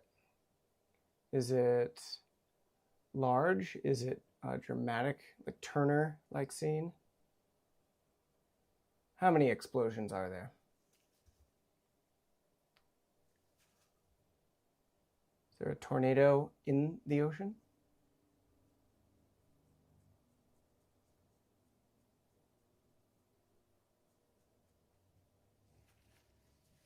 I'm working on Xenia painting. Xenia? Why don't I know what that is?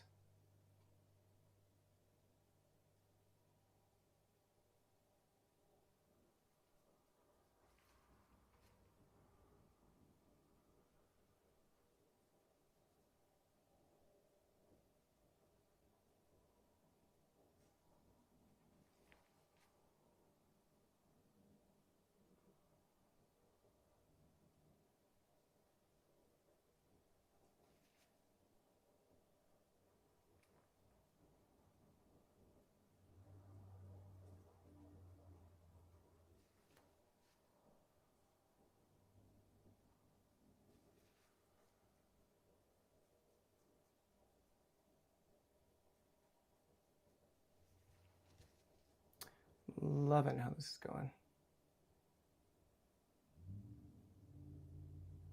I'm not going to paint the cast shadows of the stamen till the very, very end. I may not even paint them at all.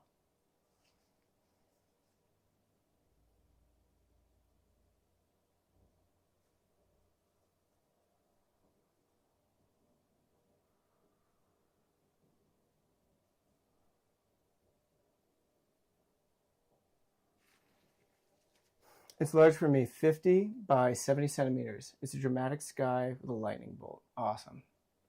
That's cool.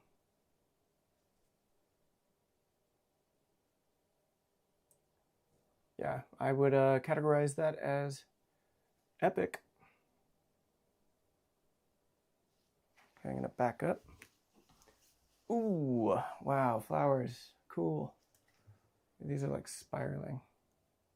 This camera being right in front of my face, it's literally right here. That is tricky, getting used to that. But I want to give you guys the best spot in the room, literally right in front of me. So that's why for the moment I have to step aside. You can only see like the back of my head, maybe.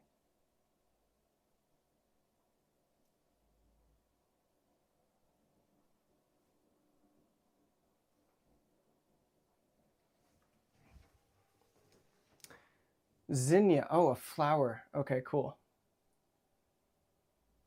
No, if you didn't say a flower, I wouldn't have picked up on that. I know quite a few flowers, but there are definitely some that have escaped me. Zinnia. I think I know. What is a zinnia?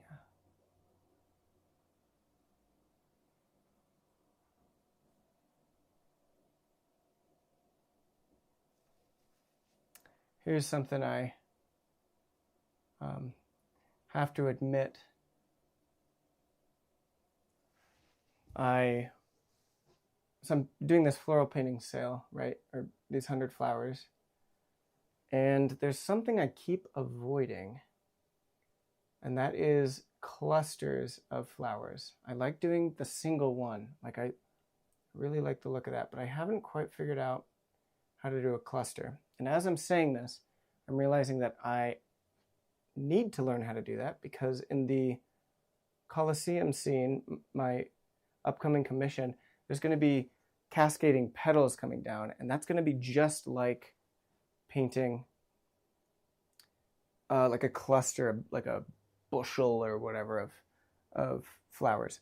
Are flowers one of your favorite subjects for art making, or is it something else? I love painting everything. I love painting everything to make it look interesting. So it's not the subject that really drives what I do. It's the ability to cast it into an interesting realm. This, if you told me to paint a person or an animal or some architecture, I would be composing it in the same way that I'm doing these. It's making an interesting color harmony and interesting composition. That's top priority. Just happens to be flowers, because guess what? People like to buy flowers.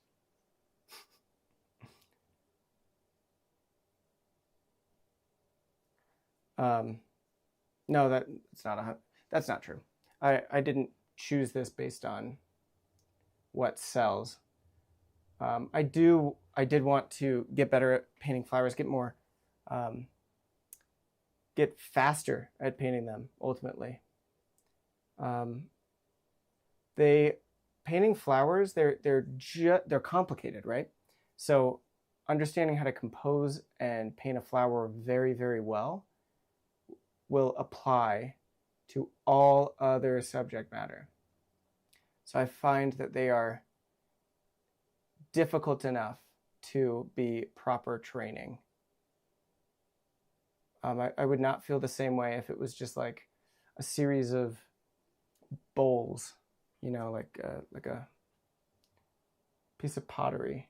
That could be good too.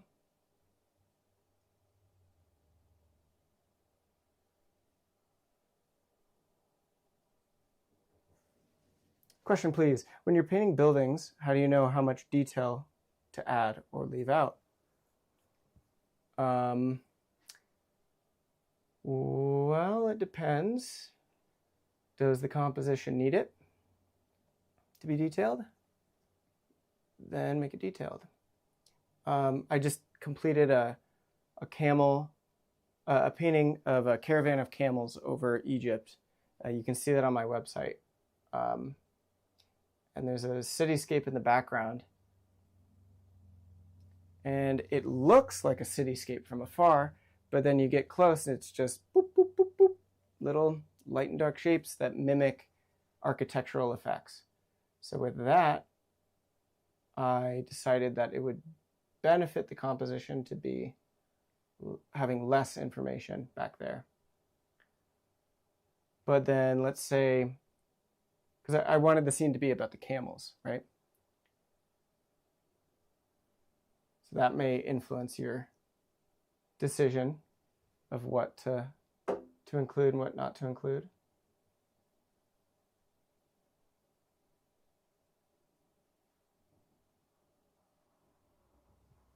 It's usually a gut reaction.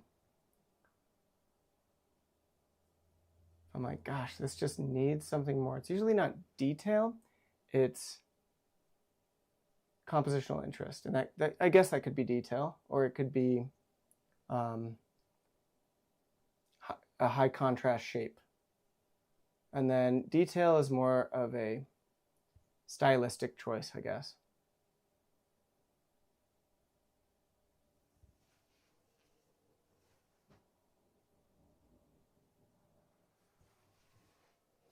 Okay, I'm liking the way that these are gradating, but I'm going to add a deep dark in the center of the flower.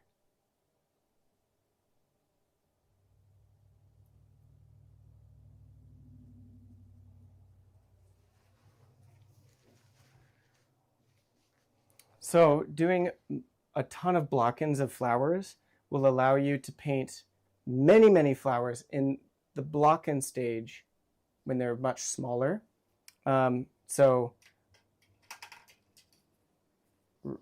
really, like, these should read at a distance. I'm looking at my phone and seeing the shrunken down version, the thumbnail version of these, and they're reading like flowers. But guess what? There's like nothing going on if you zoom in and try to check out what's here. But if you were painting like a field of flowers and you don't want to paint every single one, you need to figure out how to simplify them. So I may, if there was like a field of flowers behind a figure, may do high rendering on the figure, and then the distance dissolves into like an abstraction or some brushwork, and you could leave it as like the block-in stage for flowers. Do you generally have more detail around the focal point? I'd say generally that might be true. Yeah.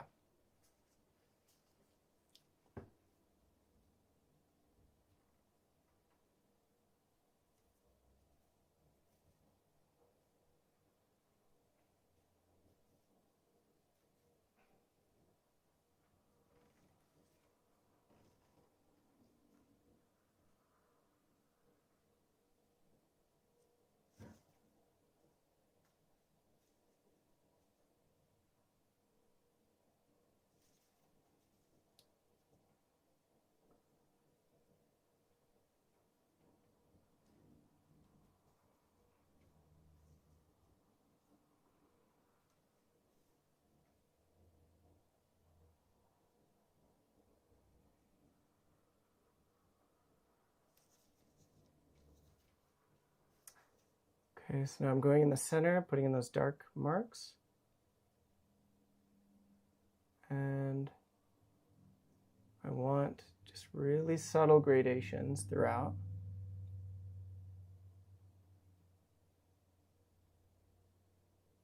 Painting flowers helps with subtlety, which applies to portraits.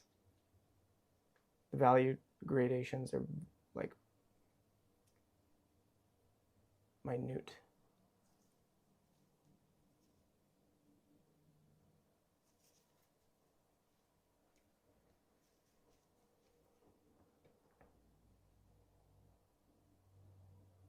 If it's an older flower, it tends to kind of rot at the tips, creating a bit of an outline, which can be very beneficial if you just place, you know, just a couple spots around the edge.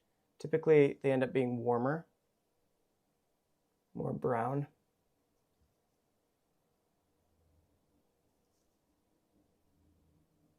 And to make a painting feel like it's a full color picture and not like a grisaille or a black and white, you need to have a color triad. So you need to have a warm, a cool, like look for the three primaries. Now it doesn't need to be color out of the tube at that level, but you need to have a warm note. Like in this case, I'm going to be putting in the light yellow green, and that next to the blue is going to make that feel cooler. And then I'm going to have the red in the like little pollen pods, the poisonous stuff that kills cats.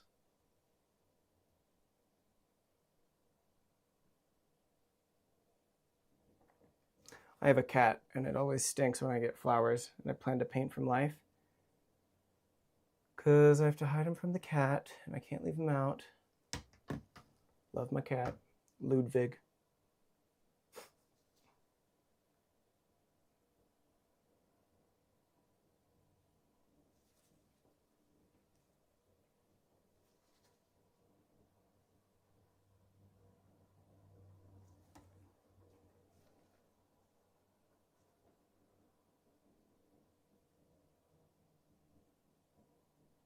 Olivia, my wife, is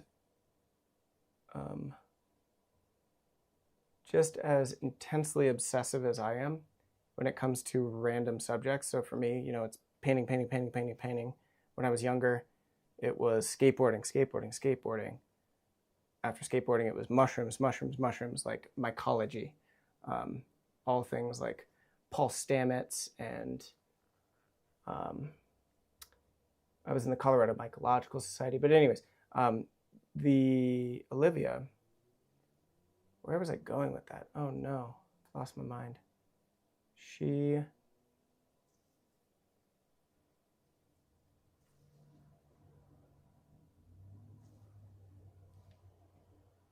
Where was I going with that?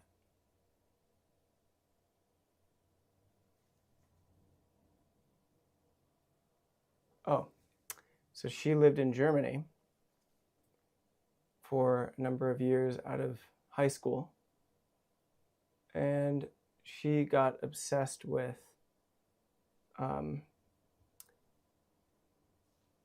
the last king of Bavaria, Ludwig. I should know this. They made the Disney castle after his. She visited every castle, and so we named our cat Ludwig after him.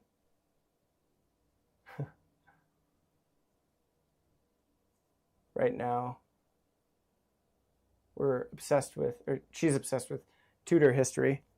So on our honeymoon, we were just in London. We got to visit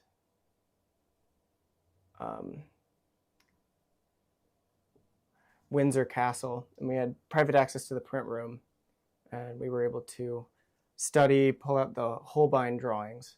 It was one of the coolest experiences ever. She's obsessed with Holbein. I love Holbein for the line work, and I thought that the appointment was just going to be studying the Holbeins, but lucky for me, we got to pull out anything else that we wanted. So I got to study Leonardo da Vinci's drawings from life, hold them up to the light. It was fascinating looking through the surface, flipping them over. Rarely do you get to look at both sides of the paper. So there were Bernini, Raphael, Holbein, Poussin.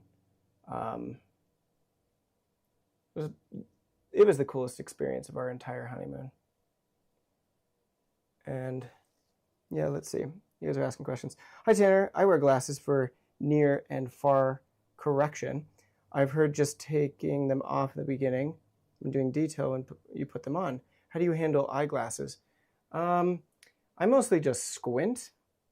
You could, I have a muscle to be able to blur my eyes on command, which I thought most people could do. So I don't really need to take them off, but I have heard that people take them off to read color harmony and kind of blur it out. I squint to read values, but generally I just keep them on. I don't like touching my face a lot. I work with lead often and cadmiums and that kind of stuff, so that's why I'm wearing gloves. It's a good question. Do you tend to work with a limited color palette, or are you more of a maximalist? I am an artist with ADHD, and my palette changes every single day, or from painting to painting to painting. So I will have a extensive palette, maybe at the beginning stages when I'm trying to select what color harmony it's going to be. But by the end, I'm working with a very limited palette because I know exactly what the harmony is going to be, and I need to be able to reproduce the colors that I put in the picture. Generally, I want to make sure that the color mixtures have no more than like 4 colors in it. If you have more than that, it's totally unnecessary. Now, sometimes I'll work in multiple layers of semi-transparent paint so you can get some of that beautiful subsurface scattering and that jewel-like effect like a Rembrandt. I really like that. But just like with everything, work general, then get more specific. Do you have any tips on how to read temperature? I have a white ceramic bowl, and I can't tell how I would tint it white, blue, or yellow. Or maybe it doesn't matter in the reality. Okay, so it does matter. White, it's a simple calculation. It's local color plus direct light source equals blank. And then if you have, so yeah, it starts like that. So these flowers are white in local color. So titanium white. Now what color is the light source? Well, it's yellow and orange, okay? Yellowish orange. The key is the ISH-ish, right? It's yellowish. So then you grab a little bit of yellow and maybe a molecule of red, and you mix that, and you can apply that down. Now, it is all about building relationships, right? It isn't just a single color that is correct. It's what you put next to it that gives you the influence and makes it, the simultaneous contrast of the two makes you feel like it's that. Because we cannot reproduce exactly the color in front of us because we're not painting with light, we're painting with pigment. So we have to mimic it to the best of our ability. So I say, what is the lightest, most saturated thing in the picture? Nail that as close as you can, and then build off of that the relationships of all other mixtures. That's awesome seeing those artworks up close. Yeah, it was mind-blowing.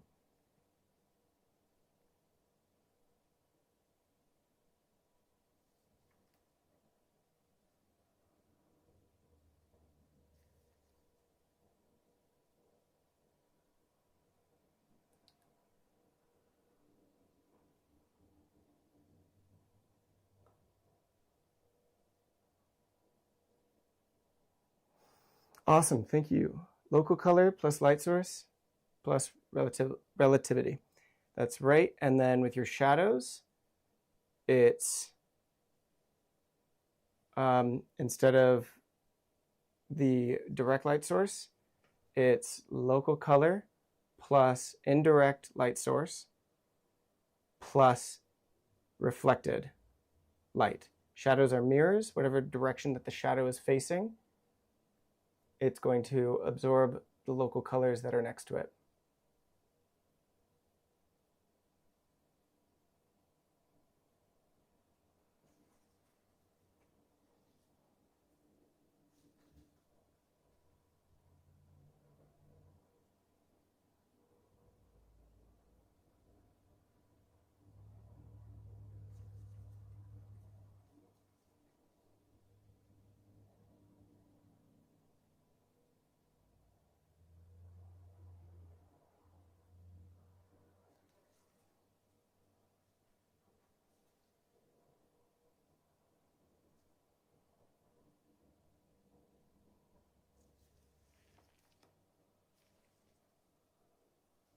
Yeah, I'm loving the questions, loving the comments. Really, really appreciate it. All of those. Makes it a lot more entertaining for other people. I'm going to be painting regardless. And I've had a lot of practice painting and talking for my classes. So I feel like I can still get my work done. And there's this interesting thing where as you're talking, it kind of takes your attention away to this point where I'm thinking about this other thing and then I'm subconsciously making decisions, and it's like the flow state is painting it. So I like sometimes when I find that the painting is going well, I like talking, and I like teaching for that reason.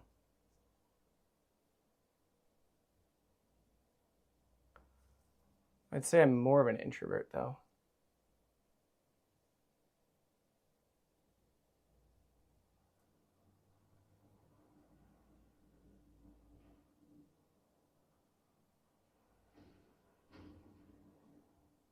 So all the surface details are going to be very low contrast.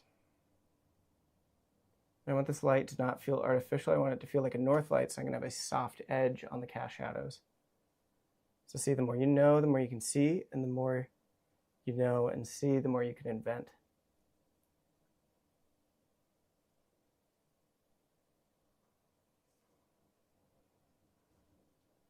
That's what's so cool about Dan's work, because he has painted from life for so many years that he's able to cast any subject into one of a variety of realms that he's kind of come up with in his mind. So the subject never looks like the painting. The painting never looks like the subject. It has a likeness. It looks like that flower, it looks like that person, but it is totally his own world. And that just happened naturally. It's cool.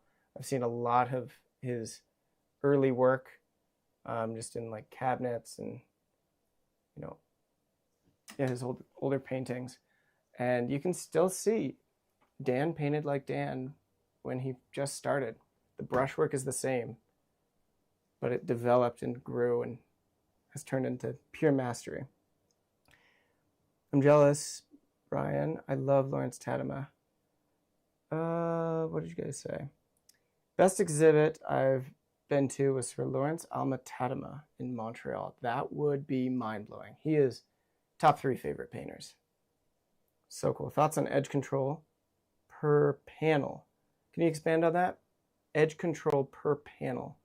Oh, per, like how am I differentiating the edges between each one?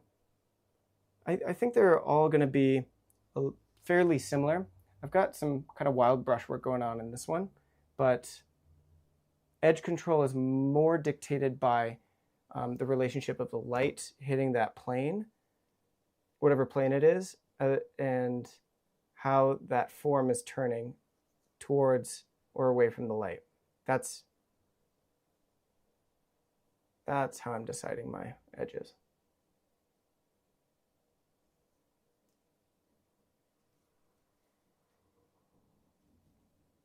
What is your least favorite medium to work in? My least favorite medium, I'd say acrylic. Is that true? Right now it's acrylic. Today it is. The reason for that is it just dries so darn quick. It's so annoying. And then you can't re-wet it. So you can't really do a pre-mixture pile like this and really think about it. It just doesn't work with my current procedure, current methodology. I'm sure, I know I've seen amazing acrylic paintings, but it just does not work for me. There's no good reason for me to use it, other than the fact that it doesn't crack over time. I think. Pretty sure that's true. Do you guys work with acrylic?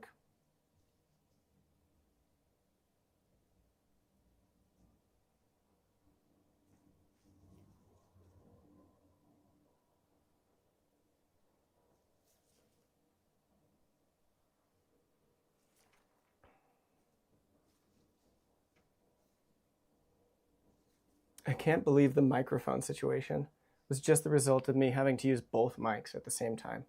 There's got to be a better way. I'm happy to do this, but it just seems kind of ridiculous. I'll do more research after.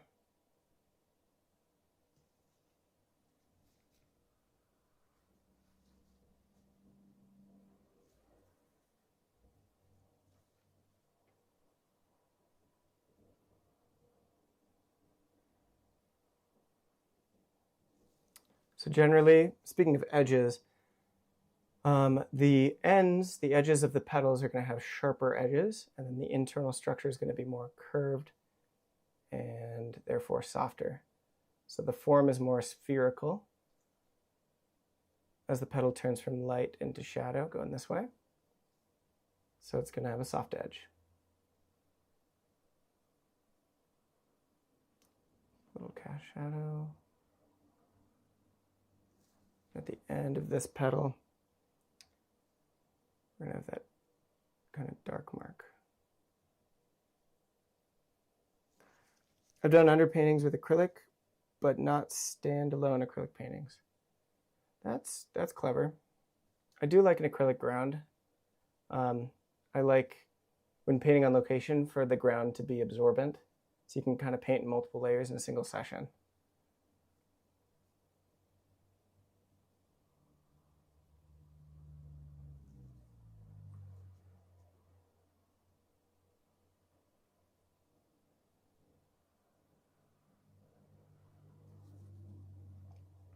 Acrylics just doesn't work with my temperament. Yeah, me too. Although I am curious about using the open acrylics, which supposedly dry a lot slower. That's kind of cool. But then if you're going through with all that, why not just paint in oil? I know some people are concerned with the safety of using oil products, but oil paint is just as safe as acrylic. It's the same pigments. It's the solvents that you got to be concerned with. So the oleo gel that I'm using here today by Rublev, this stuff is solvent-free. So if you want to pick that up, that's one of my favorites.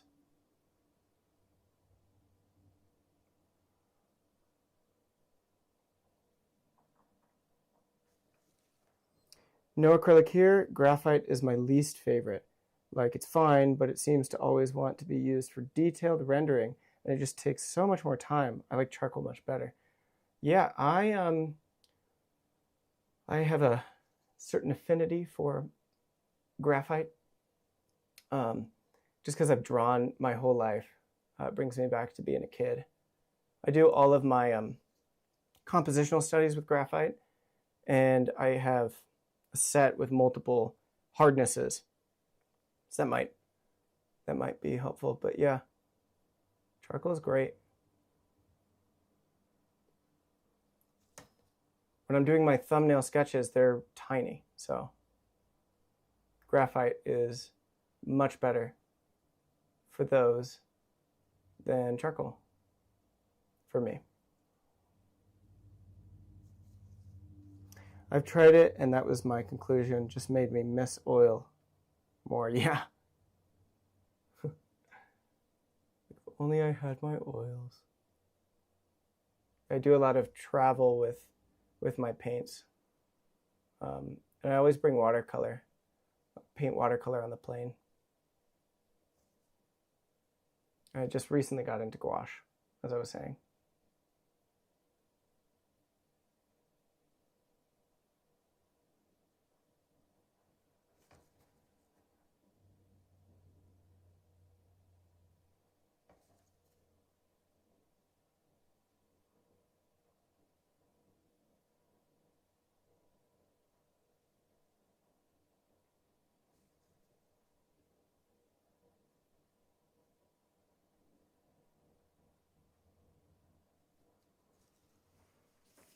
Okay, I'm going to back up for a second. Maybe drink some water, because I always forget to drink water. I don't need to eat as long as I drink water, right? Just kidding, I've got some cashews. I tried Soylent. Do you guys know what Soylent is?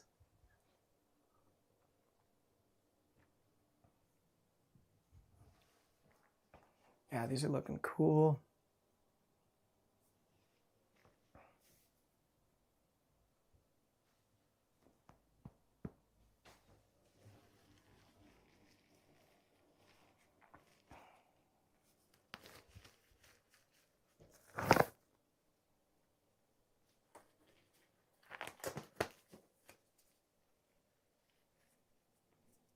It's people, yeah.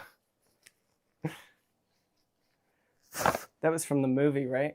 Some movie. I don't think I ever saw it, but anytime I bring up Soylent, people reference that. I forgot. Well, just kidding. Yeah. Okay. Cool. Forgot to click record. Hey, if you guys are here on the next one, you start with me really early. Remind me to hit record. That way I can take these videos and do some editing and make something a little more polished than these live streams. Luckily, I'm not too upset by that because I plan to do many, many more. If you're just joining now, make sure you like the video, subscribe. I'm planning on doing many more of these floral painting demos, as I'm doing 100 floral paintings to improve my craft. Test out different compositions, different color harmonies, different palettes.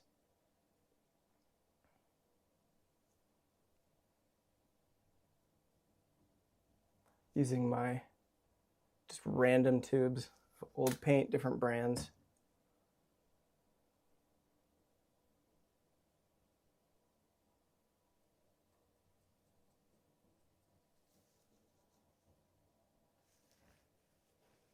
Tanner, you said earlier you emailed me, but I haven't received it. I hope I wrote it correctly. I received your email, and I hit reply, so check your spam. Hopefully it didn't go there. I can resend that after this. Yeah, Rob was curious about online critiques. So we're setting up an appointment. So he's going to send me his artwork, and I'm going to paint on top of it, give him some advice. So if you're interested in any of that, you can go to my website and contact me. It's TANNERSTEEDART.com. I can give you one-on-one feedback, help you set up some personal, individualized goals. I'm happy to help with career advice, technique, anything of the sorts.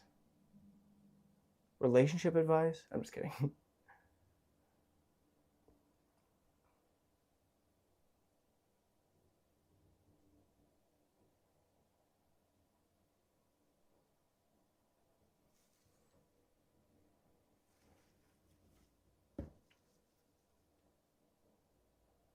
So this is just a cylinder, so I'm softening that edge. So it turns. Stain this a little bit. All of these surface details are very, very, very low contrast. So just the contamination of my brush is enough to create the halftone value. And my brush strokes are going along with the cross contour of the petal, the way the petal is growing, the veins of it. And because all of this is covered with oleo gel, I'm like stabbing through the surface a little bit. Even though this is a soft brush, I'm able to poke through and create these vein-like textures. I'm mimicking what's happening up there, but not painting it exactly, because that's unnecessary. We're not reproducing that flower. We're creating a painting inspired by that scene.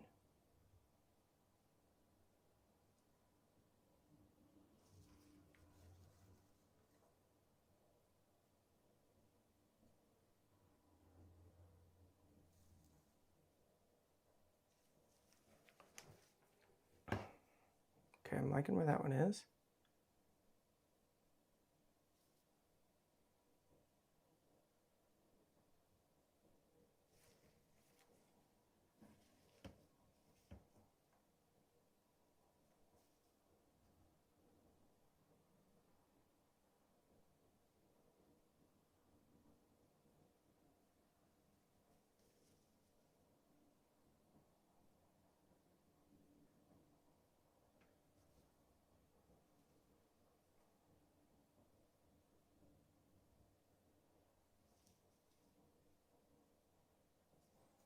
Shadows are mirrors, so this downward facing plane is facing the green, so I'm introducing more of that green in there instead of the blue. The green is literally just the color I used for the leaves.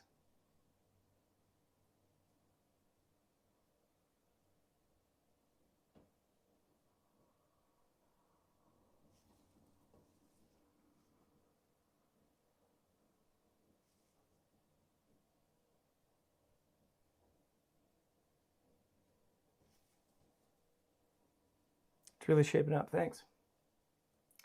Much appreciated.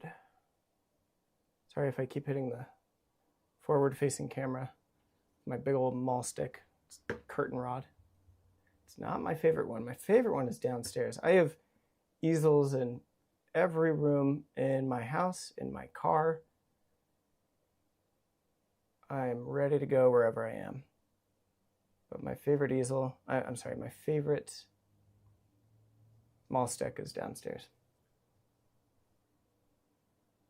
Because I have another project going on after, I'm going to work on after the stream. It's a painting of Olivia. And I'm doing a 12 by 16 study that's going to be a finished painting. It'll exist on its own, maybe the final painting, in fact. But the subject is so, I think, so strong that it could be a large canvas, like big. But I want to resolve everything that I possibly can on a 12 by 16, so then when I blow it up, you know, a few feet by a few feet, then I won't run into too many other troubles, because each scaling, it requires a higher level of understanding.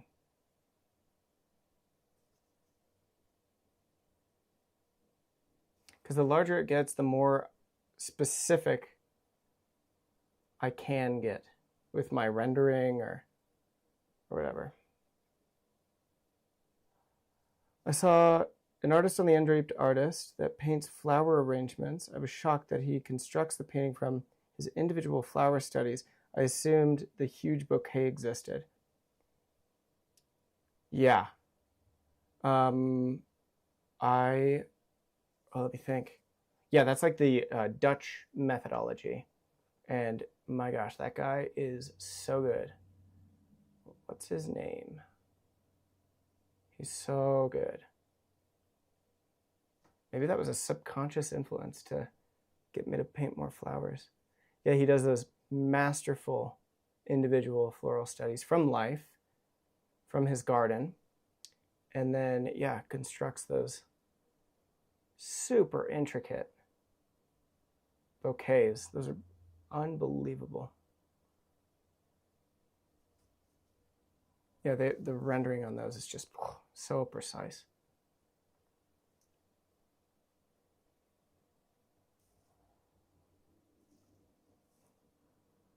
Yeah, I respect that dude.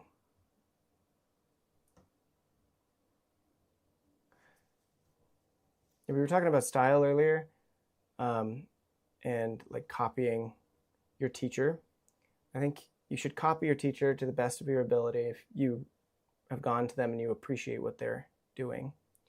And your style or differentiation and technique is something that just naturally comes out of you. You shouldn't seek it. It just naturally emerges and will continue to develop as you paint. but it's always there. It's already there, whether you like it or not. Your path has been chosen.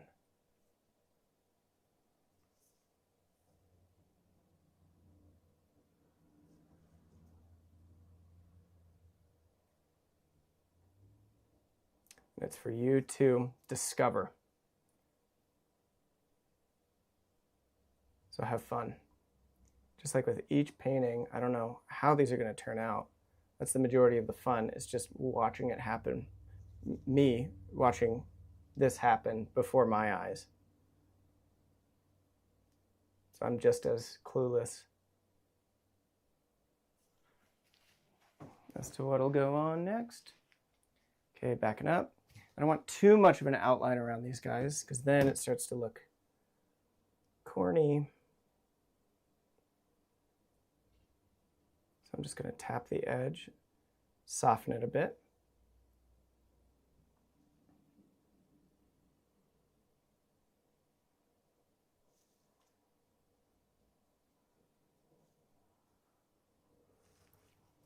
Is style like handwriting? We all learn from the same school teacher, but we write different. It's exactly the same. It's like handwriting, but it's also like temperament. So you're subconsciously going to react with greater emotion to different subject matter, whether you like it or not. And that emotional reaction will drive you to paint in a certain way. You'll be like, wow, brushwork, holy moly, I love Sargent, Richard Schmid, Soroya. That really feels good to look at that. So then you're going to learn how to paint with loose brushwork. And then you may look at Vermeer, Rembrandt, early Rembrandt, be like, oh my gosh, that's so impressive. So then, for whatever reason, that one called to you. I don't think you have a choice in that. And that also dictates your style. Now, if you don't have an opinion, I think you'd be lying to yourself. But maybe that's true.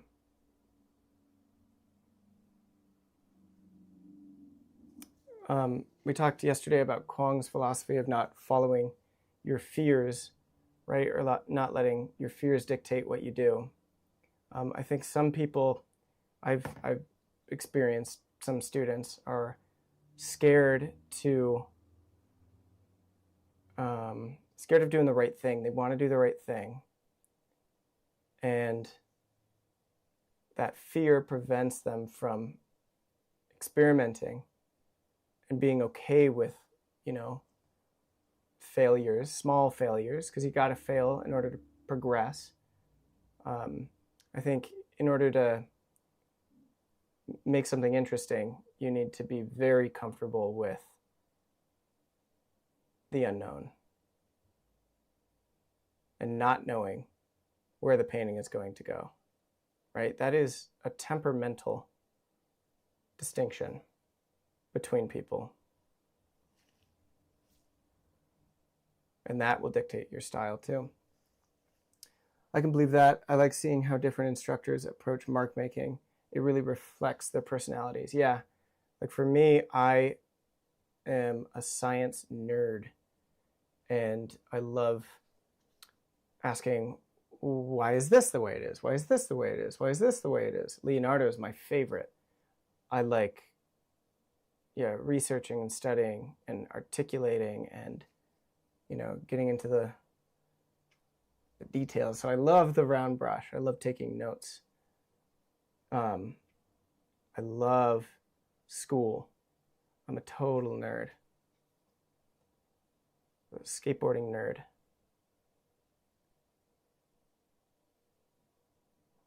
But I'm also kind of rebellious, being the skateboarder. I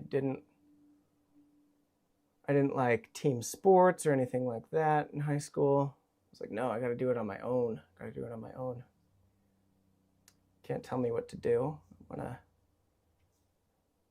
figure that out. So all of those choices and temperamental biases from early childhood into adulthood impact how I paint. I can't help but to paint how I paint. And if you're frustrated with a lack of ability to paint like someone else, well, that's because you're painting like someone else. You're not painting like yourself. So it's a process of discovery of who you are and how you should paint. So when you first start, do as many master copies in as many different styles as you can, and go with your gut. Now, if your gut reaction is, oh, I'm scared to do it that way, so I'm going to do it this way, then you're letting fear drive those decisions. That's not good either. So it's a balance. I believe Leonardo had ADHD because he had many interests and didn't finish everything. It's just my opinion, though. Actually, it's an opinion shared by so many people. I highly recommend reading the book Leonardo da Vinci, Walter Isaacson. Yeah, he for sure had ADHD. I don't throw the word genius around often, but you know,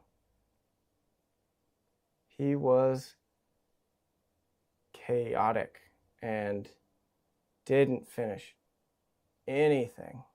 Even his treatise on oil painting, everything he knew on painting.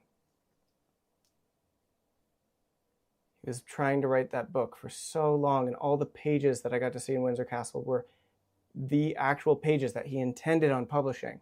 And because he didn't publish that, it held us back hundreds of years for medical and scientific understanding. Now, some people say, oh, he wrote backwards to prevent people from knowing what he was doing. No. He was going to publish that and give it to the public. So then we could learn from him. But unfortunately, or fortunately, due to ADHD, he was not able to finish it off. Probably a number of different reasons, but that's the modern interpretation on what was going on with that guy. And even there's beauty in something that's unfinished. It's honest.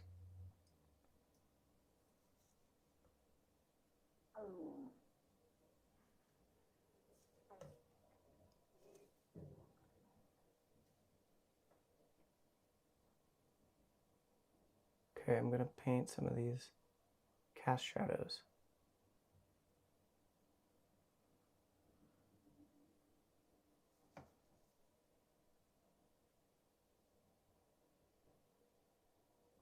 Might be a little early, but I'm also not going to paint these too long. Yeah, they're reading.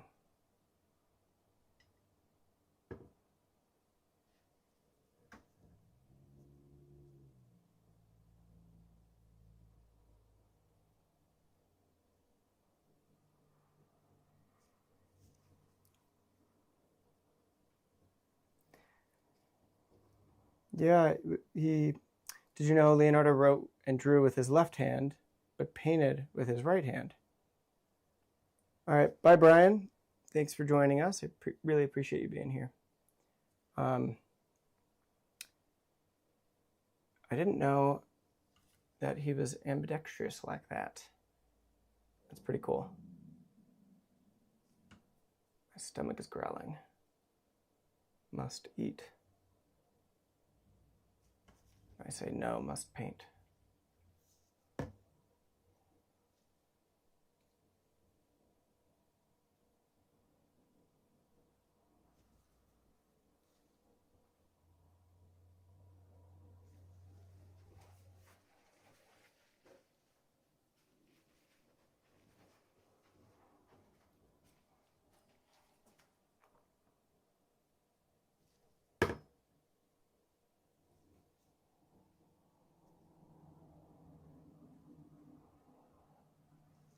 Okay, so what needs to happen before these are done?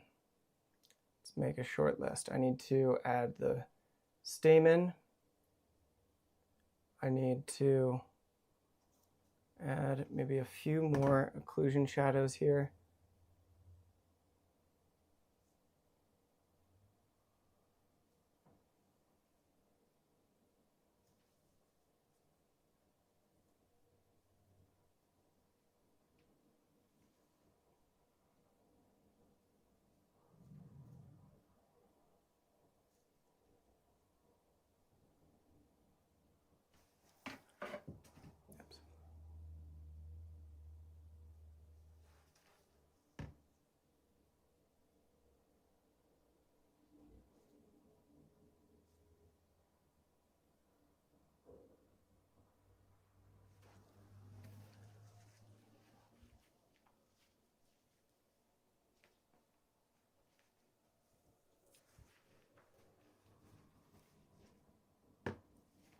I'm going to soften those just a little bit. I need my fan brush again.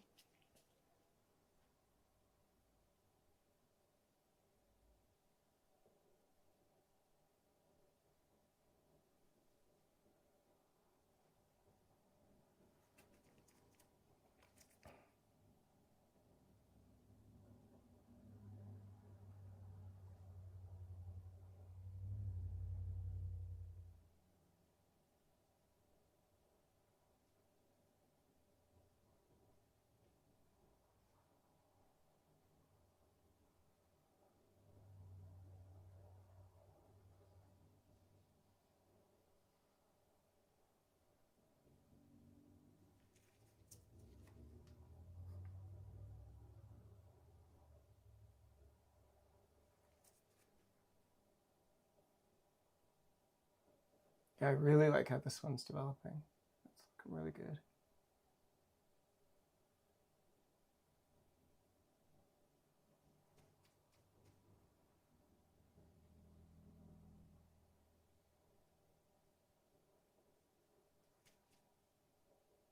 Okay, this one needs to go darker.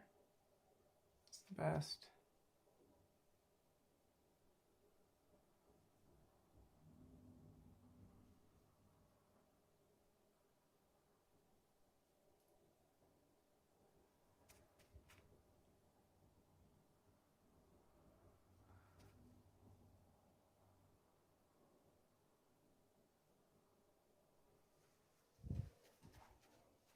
Nice. Okay, like that, like that. Let's figure this guy out.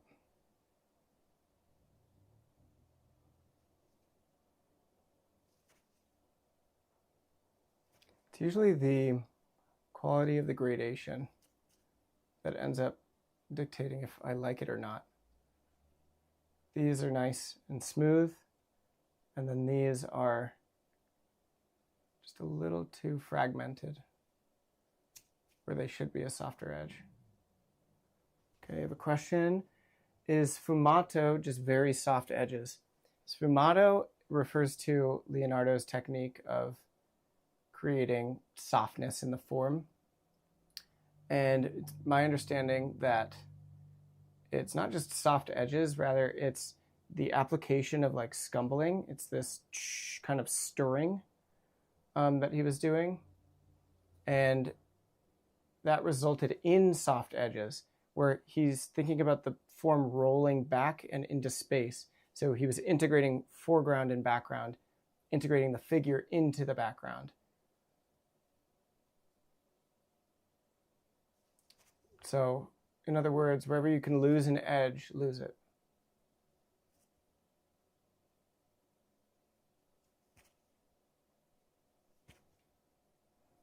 And you can lose that edge in a number of different ways, one of which, if you want to be a Da Vinci head,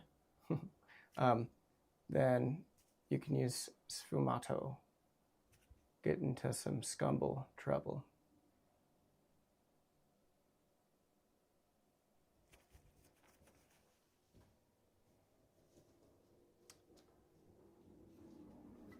Sounds arrogant. No, I didn't take that as arrogant whatsoever.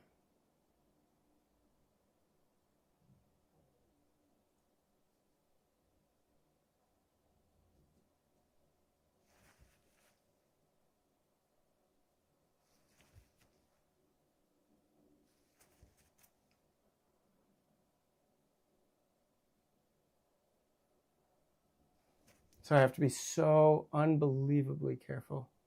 So soft, because this is all wet, right? So if I push too hard, it scratches in. And, I may actually like that. I push hard to remove paint or to pull paint forward. But I'm aware of how sensitive I'm placing the brush on the surface.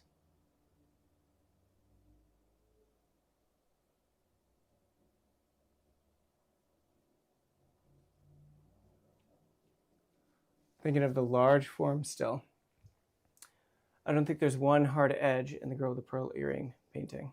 I bet there is. It's pretty soft. It is soft, yeah, but good rule of thumb is the majority of your edges are going to be soft, and that way the sharp edges that remain actually mean something. Wow, these look pretty cool at a distance and in the mirror. Good job, Tanner. You're a painter.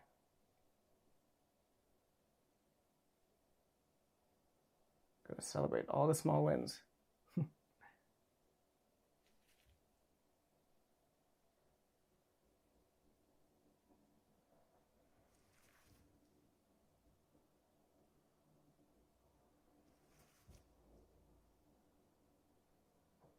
Off camera, I'm wiping after every brush stroke. I pull it back, I wipe it off. I know exactly what is on the edge of the brush because I'm contaminating it with the leaves around, contaminating it with the center values. And if I notice I mess up and I contaminate it with the wrong mixture, I wipe it away.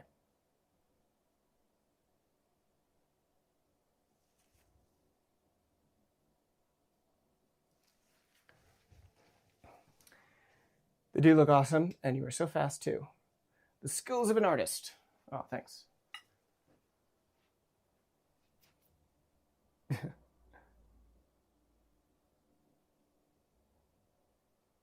Huzzah.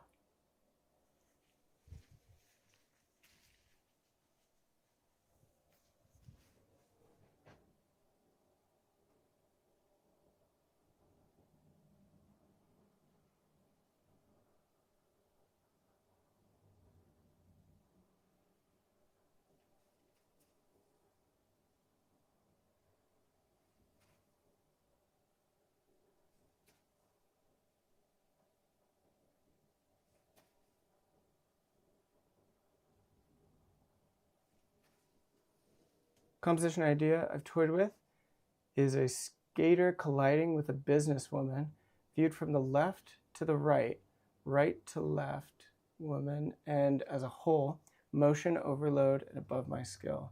Whoa, that would be a wild composition. Be fun.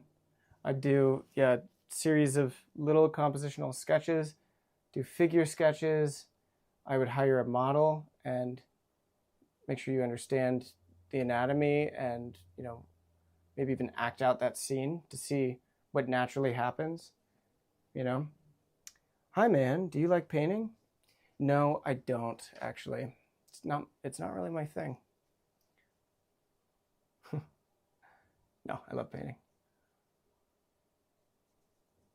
Great question. If I don't like it, I don't do it.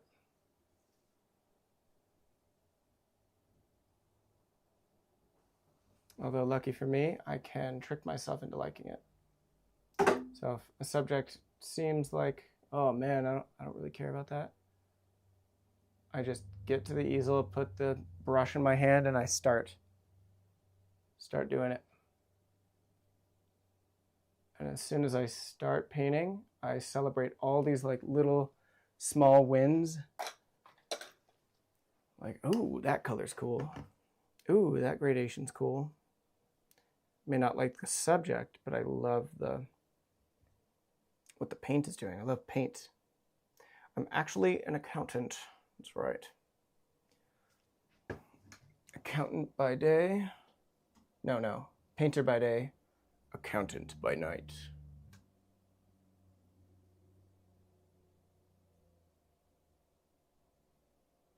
Dare I account thee?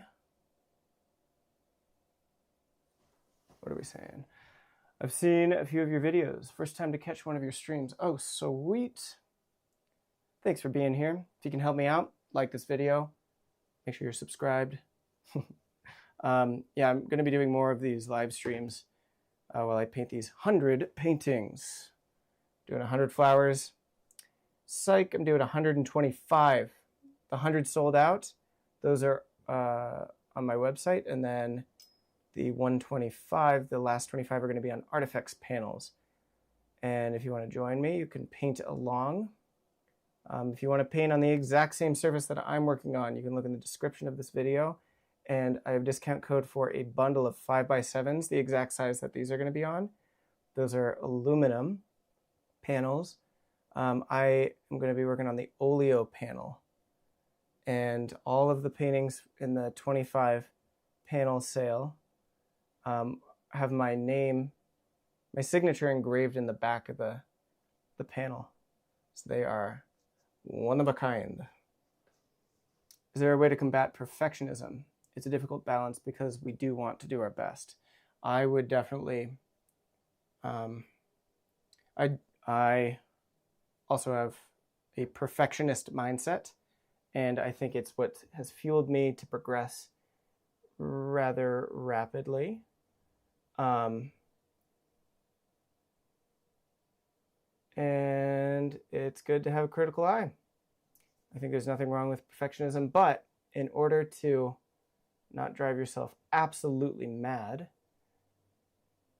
I would just recommend celebrating every small step of the way. And this exercise is actually a good way to combat perfectionism, because guess what? I'm not just working on one, so it doesn't have to be perfect. I can switch to the other one, switch to the other one, switch to the other one, try things out, and they all grow together.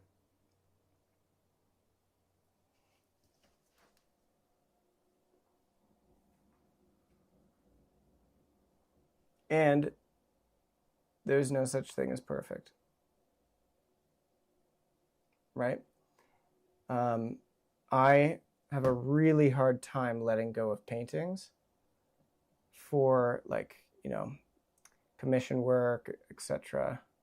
So deadlines are really helpful for me. So you can set personal deadlines for pieces. Say, all right, I've got 3 hours to do, 4 hours to do 4 floral paintings. Or I have until 1 year from today of you signing this document that your painting will be in your hands, and you have a legal binding document to ensure that your perfectionism doesn't get the best of you. But then there's influences like Dan, who he has literally purchased paintings back from collectors. He's gone into their house and taken it down and said, okay, I got to keep working on this. Brings it back to the studio and applies a glaze, then returns it. So there's also that, because you only want your best work to be out there. But yeah, it's tough. Do you guys have any advice for the perfectionist mindset? Is there something wrong with us?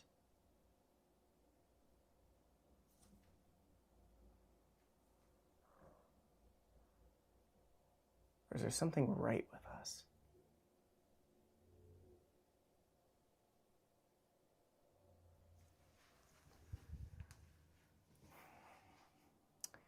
I've been doing a lot of charcoal drawings for around a year. I want to start dipping my toes into color. Would you recommend me painting flowers for that? Totally. I would draw flowers first, understand the kind of structure, the anatomy, the construction of them, and then yeah, flowers are a great place to start.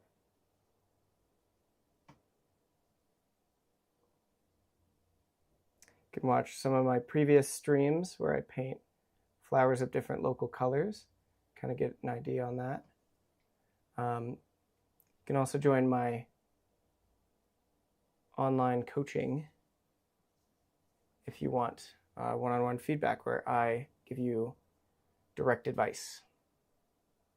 Paint on your painting. Okay, when you see my work, you will be shocked that I am a perfectionist. No, I won't. I've worked with literally hundreds of students. And yeah, I'll help you not combat perfectionism, rather work with it. I think it's actually a good thing.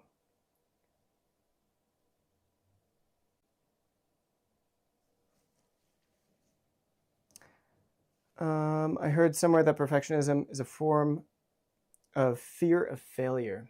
Yeah, it's a fear. It's a fear of failure. I'd agree with that.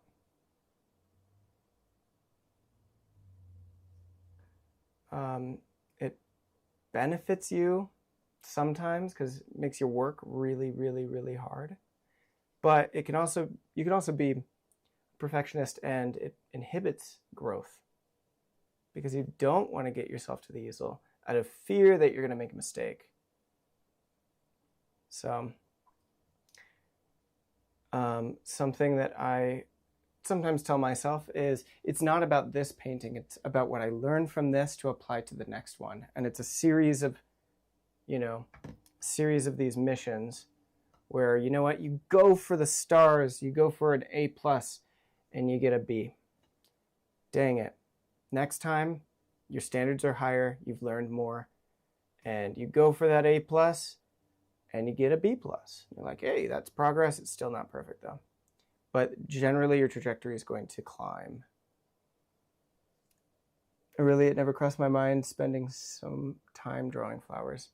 Yeah, most of color, accurate color, is actually understanding the accurate value. So it is absolutely necessary that you know how to draw a flower and understand the gradations and all that jazz. Because it can be pretty much any color, but it has to be at the right value. So paint something that you're familiar with drawing. There's also a high correlation between perfectionism and procrastination. Oof, I know that. I know that.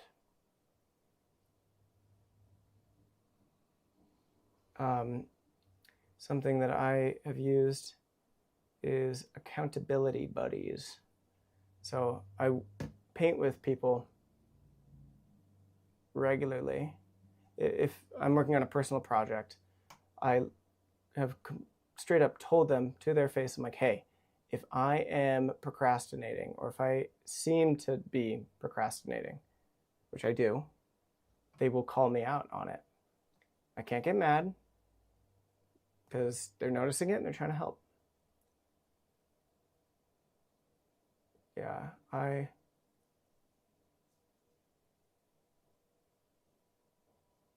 heck, I'm procrastinating on something right now. But I'm going to get it done because I have a deadline.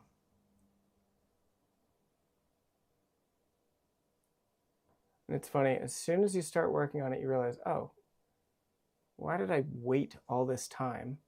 This is not going to take that long.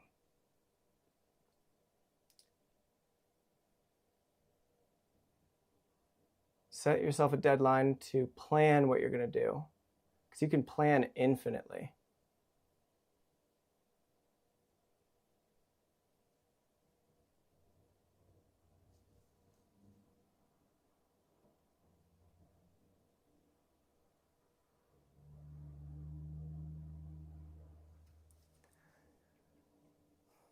Oh, wow, I procrastinate all the time. My problem is I don't understand the craft and quality of finish to a high standard in oil painting. Yep, so that comes first. And that's where a mentor comes in. You need external confirmation if you're on the right track. You're going to progress so much faster if you have a clear expectation, for yourself. And sometimes you can't set that, at least when you're learning the craft. It's tough to be able to set that for yourself. Deadlines are the best, but they're also the worst. Yep. The best thing about them is that they're the worst. You need a little bit of stress. Stress is good.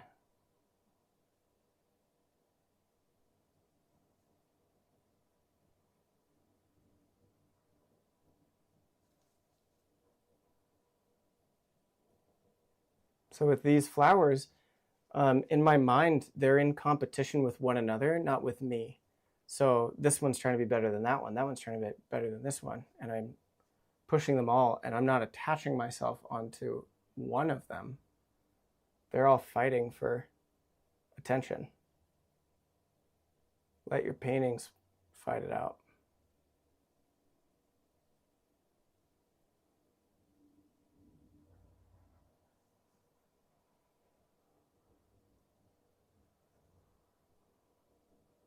I'm just watching it happen. Like, wow, this is incredibly entertaining. Like, what if I did this? What if I did that?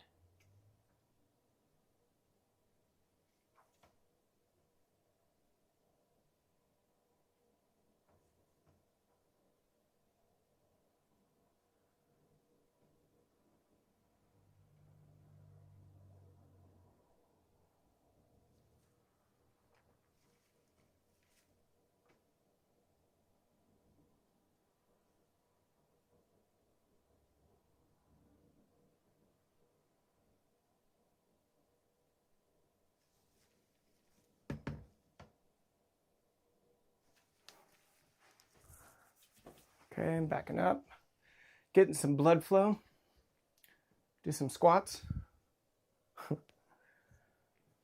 Looking at the thumbnail, yeah, those are looking pretty darn cool. Okay, this edge is a little sharp.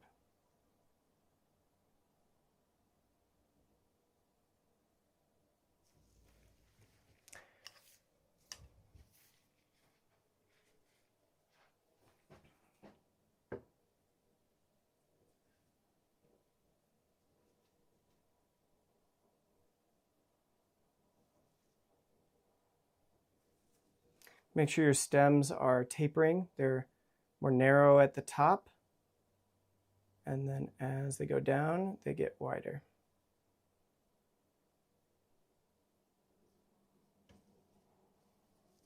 I try to treat every art session as practice, so I don't attach anything heavy to the outcome. If it's bad, well, it's practice. If it's good, then I just had a great practice session. Yep, that's awesome. That works very, very well. And then it's also important to have sessions where it is game day and you do need to execute it, but have fun with it.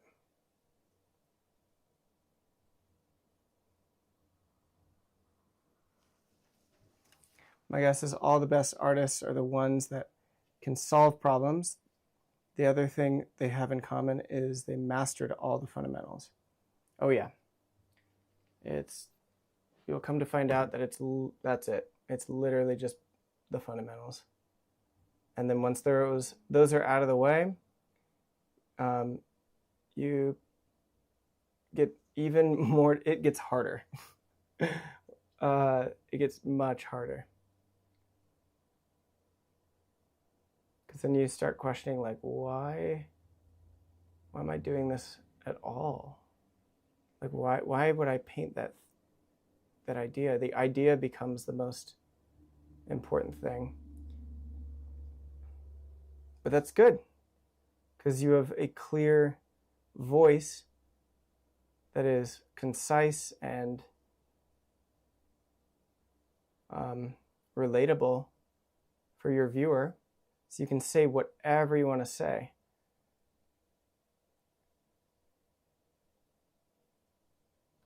Some people just master the fundamentals and they don't really have anything to say, so they just keep painting and they keep doing their whatever, and that's good for them. That's something that I don't know if that can be taught. That is a need, a drive to say something. I think that's where the art comes from, instead of just, you know, reproducing what's happening in front of you, yada yada.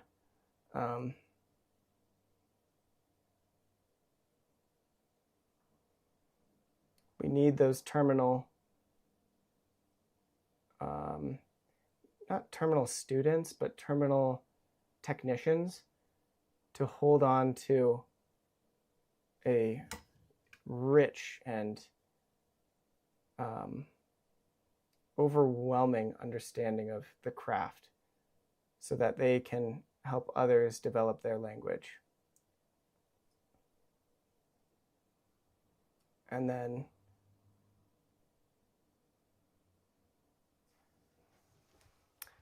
once people develop their language, then they can start to say what they want to say.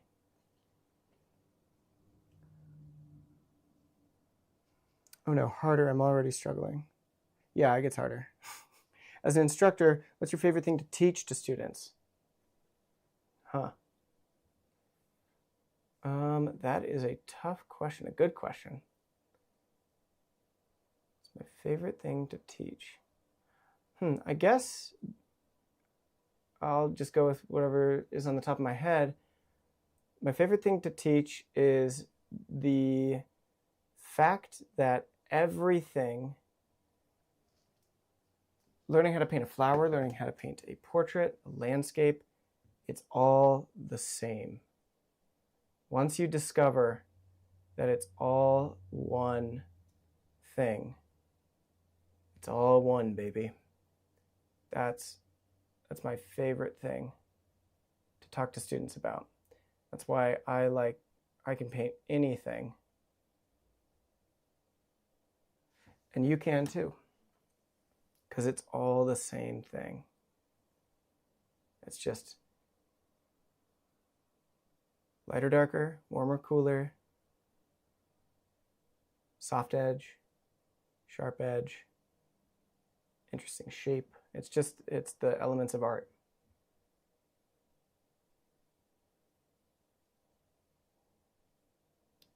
And you're painting a feeling. And I don't know if other people can feel the feeling, but I painted to the best of my ability to make me feel a certain way. And then you can show it to others, and they, you know, if they have a similar background to you, they're probably going to feel a certain way. You know, a lot of this taste and I think most of it is subconsciously acquired, and we don't have the free will to avoid.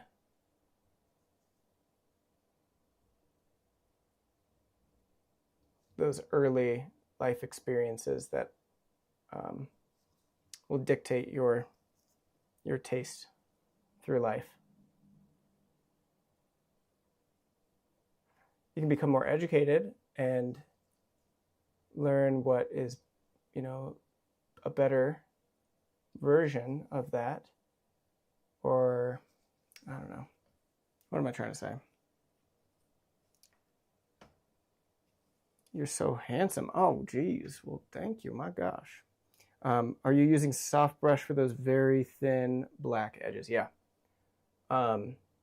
This is a silver pure red sable. It's number 8. It's the Renaissance series. These are my favorite brushes. that silver makes. All of this has to be very soft because I'm painting wet into wet, and at the very beginning of the session I put oleo gel all over the surface.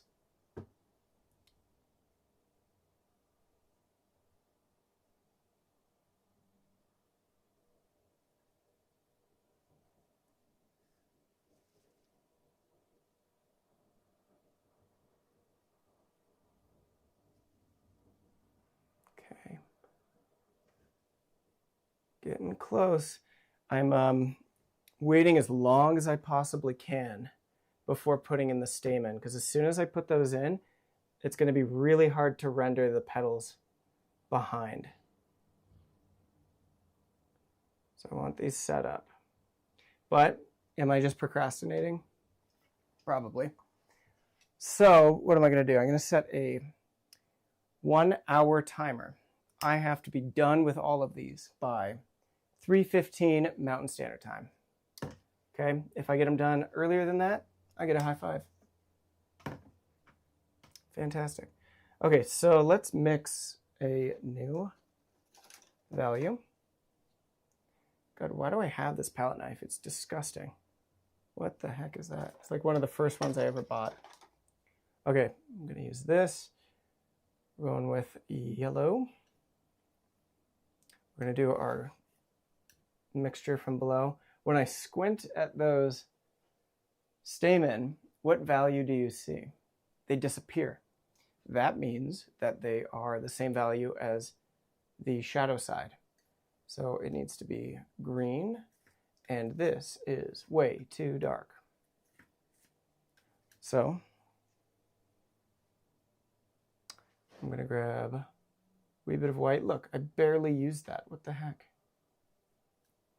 So I'm going to grab white, my yellow, and mix that up.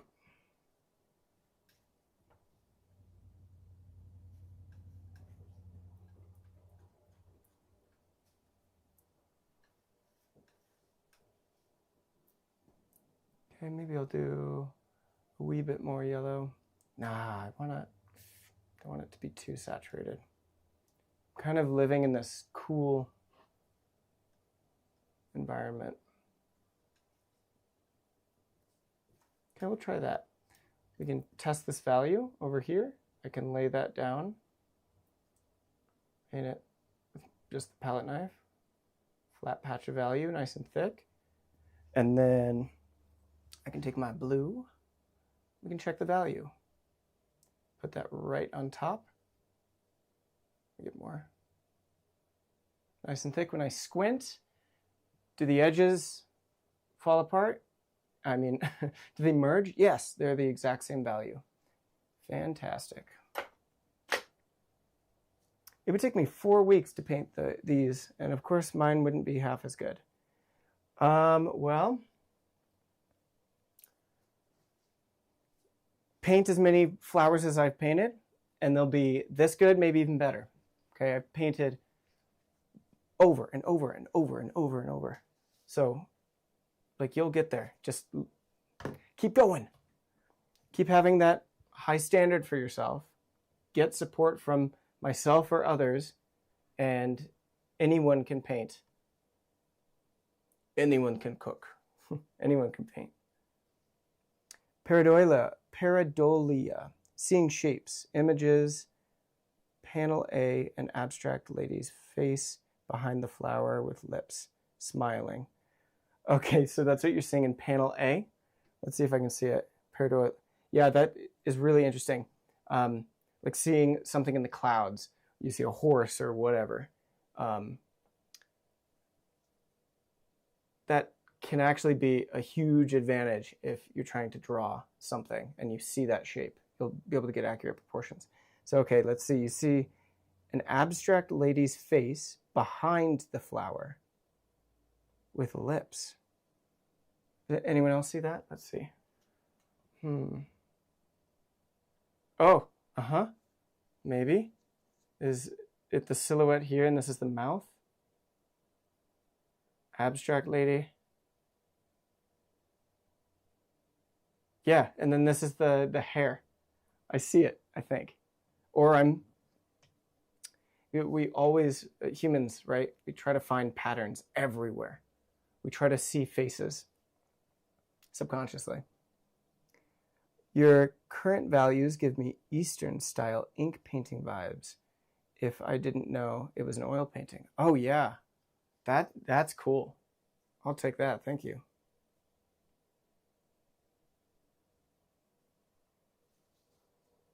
Okay, so I'm gonna take this, add a wee bit of oleo gel, using a soft brush. I'm gonna start laying out some of these stamen. They go thick to thin, starting at the bottom to the top, so it's like a little cone. It's just like a tree branch. So I'm going to start with the bottom.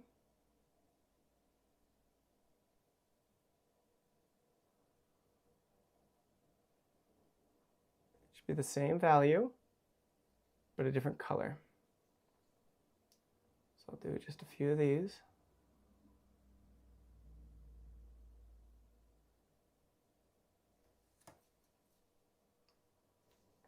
Thin at the top,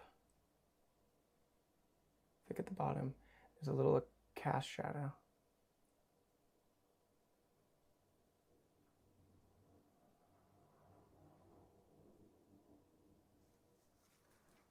Awesome, I like that.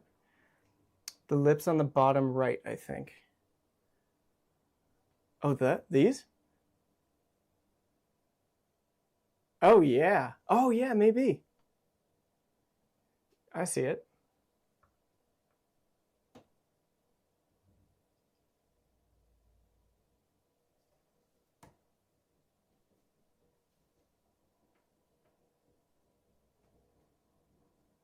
And I don't have to paint every single one of these.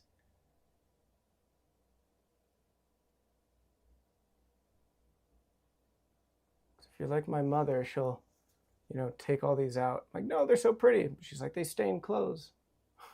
What? Why are you putting the lily on your clothes? You're supposed to look at it and paint it, Mom.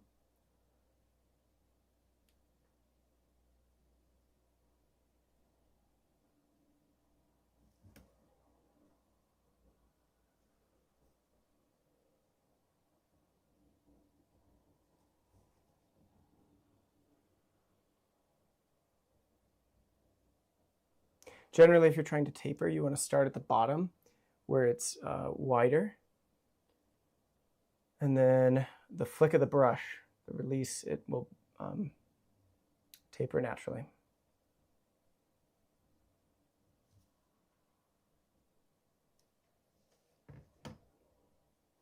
Move around the camera.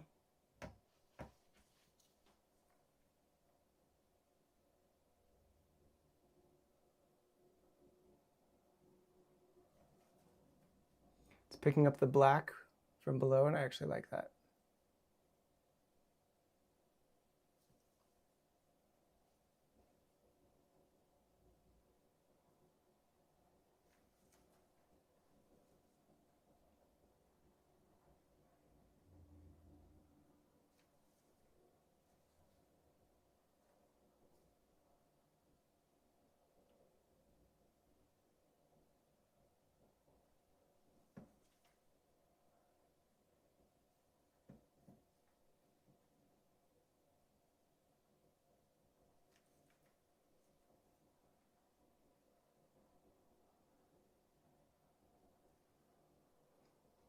So with these, I'm painting them a little bit thicker.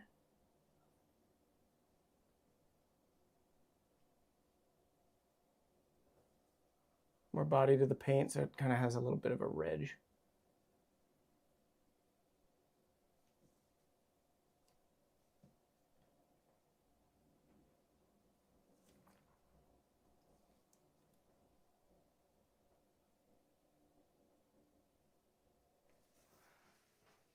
Okay, I like that. I'm going to back up. For the master copy, do you recommend freehand drawing, or can I use a proportional divider? Let's see. It depends on what you're studying in the master's work. So if you're wanting to practice proportions, then draw it freehand. You can measure, okay, there's nothing wrong with that. But if you're trying to expedite the process and the purpose of your study is to, wait, a proportional divider is fine to use. That's fine. I will use, you know, my brush, my thumb like this. There's nothing wrong with that. Proportional divider is like the compass thing, right? The thing that sticks out like this. I don't really use those because I don't know how, if I'm being honest. But use whatever's gonna make it easier. I wouldn't trace. You should be able to freehand draw it because you got to be able to develop the muscles to be accurate, you know. But if the master copy, if you're studying more of the color harmony, the composition, there's many different subcategories of master copies. Now, we talked about yesterday what I recommended for you, and that was like as close of a reproduction of it as possible in multiple stages, indirect, right? I would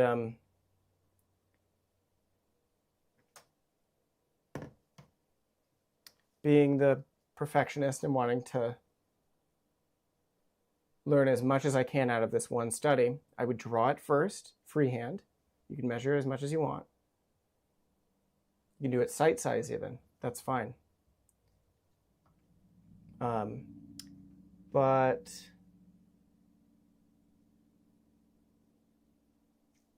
then I would paint maybe a monochrome painting, raw umber and white, and then go in with full color and understand your value. I think that's a good start for you. And I'll look at your work too. And I'll have a better idea of, you know, what would be best for your next steps. Okay, those are way too pink. Actually, this one might work because I need it like brown. And what did I add in this yesterday? This was quinacridone, magenta, ivory black. And I'm just going to add this yellow, brown. Brown is neutral orange. Dark neutral orange. Needs to be darker.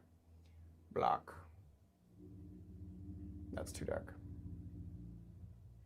Purple. I'm wanting to draw it and then do an oil transfer onto the canvas. Oh, cool. Yeah, draw it. Drawing it freehand doesn't mean that you're not measuring.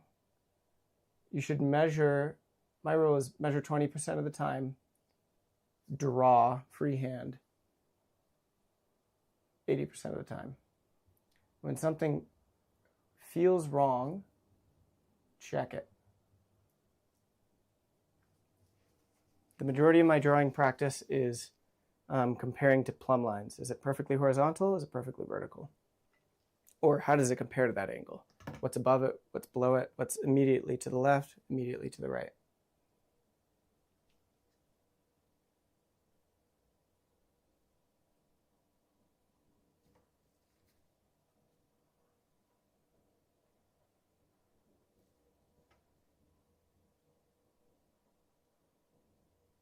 So these are going to be thick.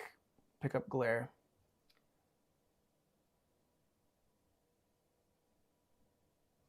It's jumping out of the canvas.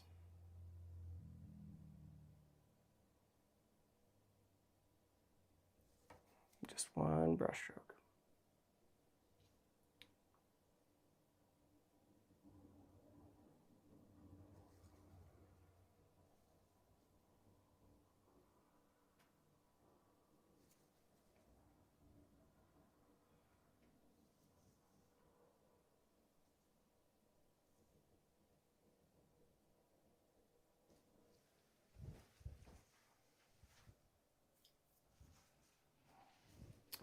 Me gusta.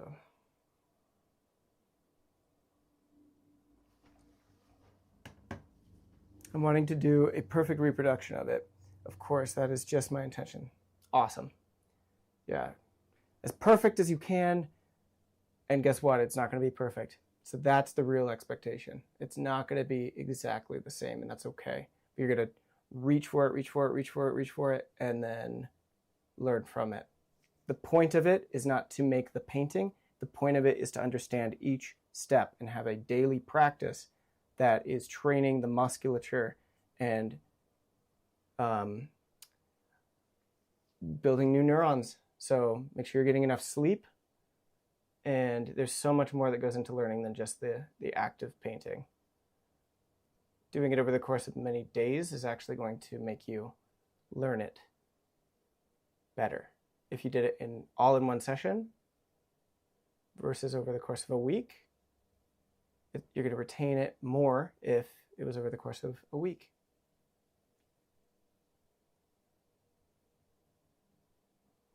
And the majority of learning occurs in your sleep. I went to school for that. I studied human development and education and how the brain learns.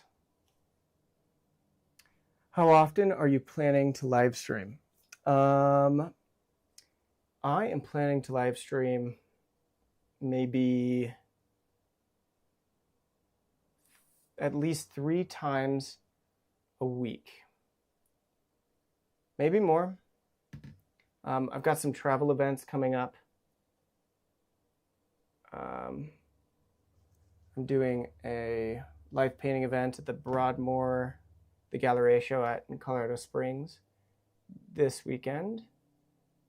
Next weekend, I'm going to New York for my painting is at auction at Sotheby's in Manhattan.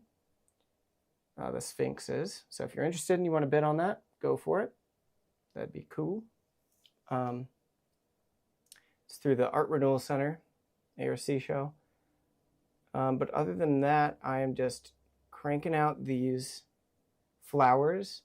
I'm working on my personal painting of Olivia, and I am doing that gladiator scene commission.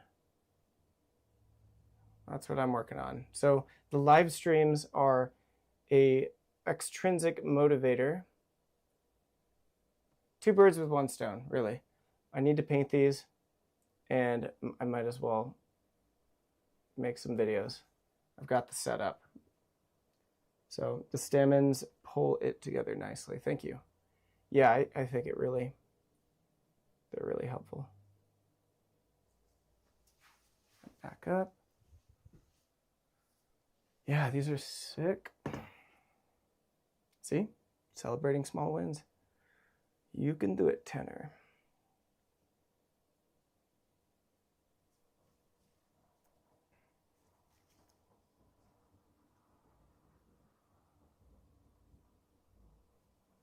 No, thank you, Rob. Thank you for being here. Thanks for always commenting and helping out with the discussion. It makes it so much easier and so much more fun for everyone if you guys ask questions. Could be anything. Even just commenting is helpful.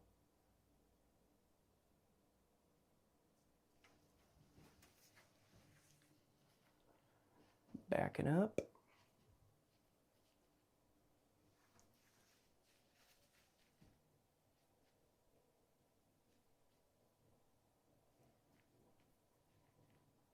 Looks pretty cool. It's my time. Okay, I have some more time. That's good.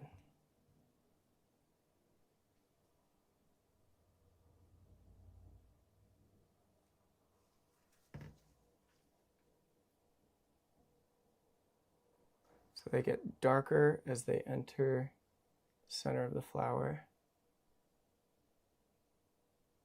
And they have little cast shadows from the little pollen pods.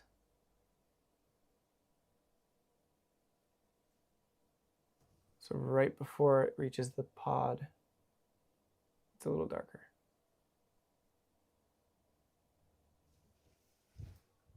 Ooh, baby, nice. It's my pleasure. You are so kind in answering our questions. No, it's my pleasure. Are you registered with ARC as a master? I am not. But that'd be cool.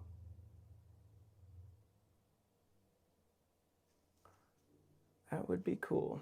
Who do I gotta talk to? Recognize me?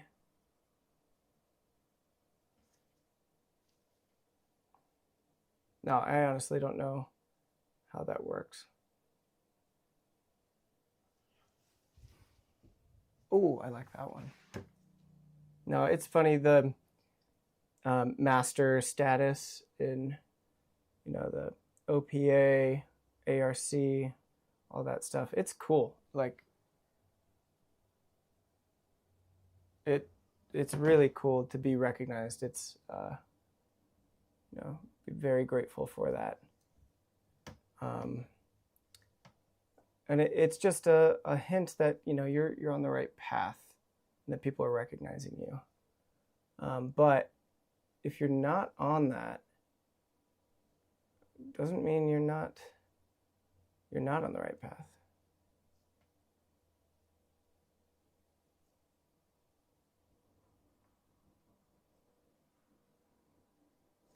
So maybe one day, that'd be cool. I wouldn't deny it.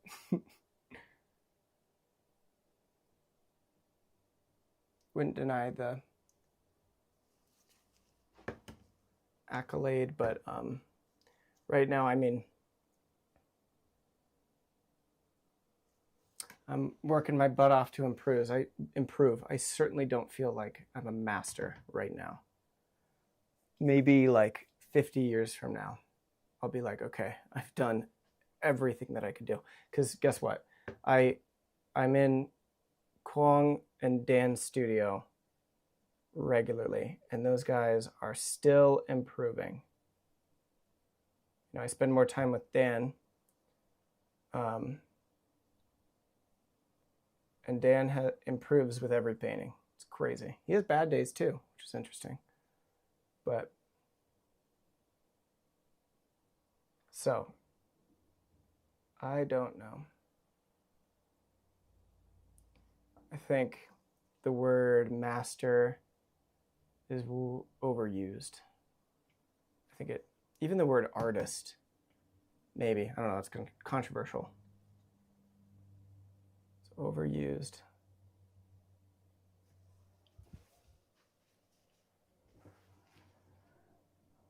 Congratulations, tattoo. I will own Tanner painting one day. Congratulations, tattoo. I think you just apply. Really? Hey! Oh, Alex is here. That's right.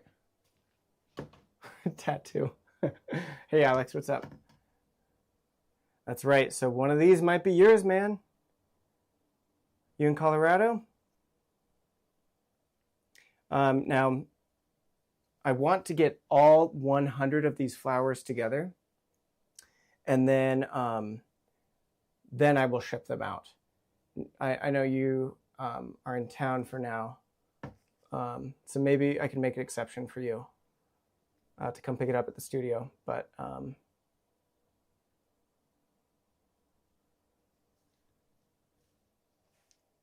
it will be my 4th from him. I still remember the day I was tattooing him, and he said, I think I want to learn how to oil paint. Yeah, he did my tattoos. That's right. Thank you, Alex. Good work. That's right. I was sitting in his chair, and I'm like, gosh, I really want to learn how to draw and paint. He's like, all right, buddy. Good luck. Now, I remember you were kind, you were open. You were like, yeah, why not? Not gatekeeper. Wow, Alex, you have known Tanner a long time. He has known me a while.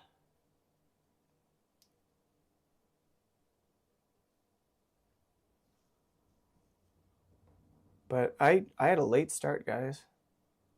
I drew when I was younger, but I didn't start painting until, geez, I always overestimate it. So let me think.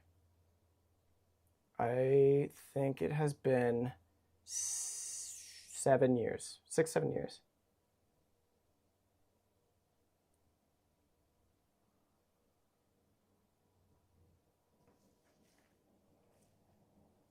You'll be back for a while. Cool.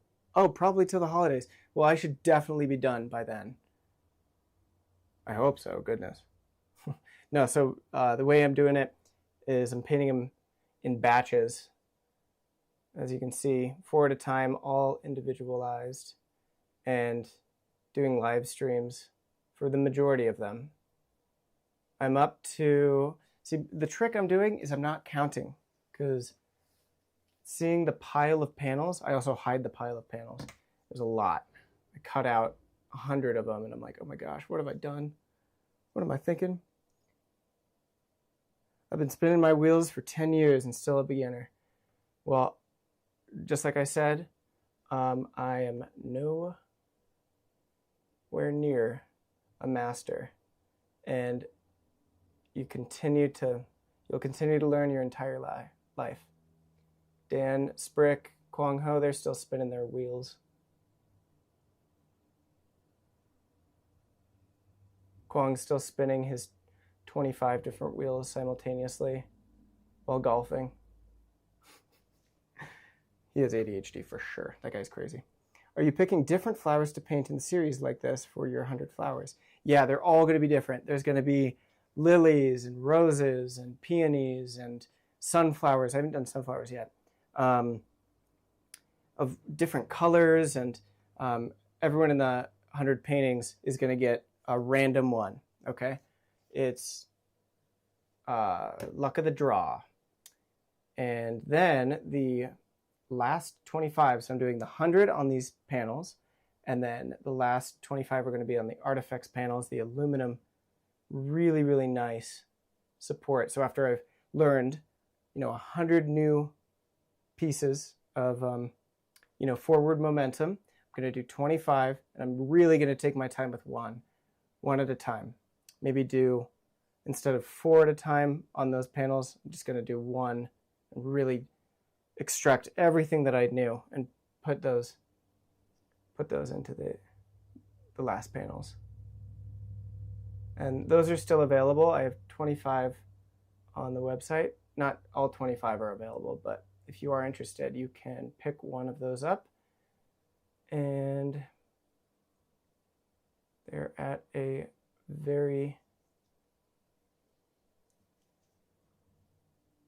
they're all going to be sketches, okay? So I've sold a finished painting a little bit bigger than this. My regular price is $900 for a 6x9. The panels on the aluminum are only $250. If you want to add a frame to that, you can add that to your cart too.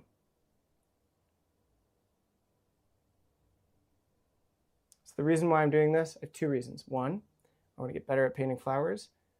And 2, I also think it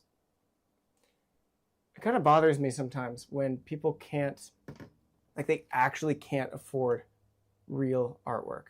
I think it's so important to be able for everyone to own an original piece of artwork. For students of mine, for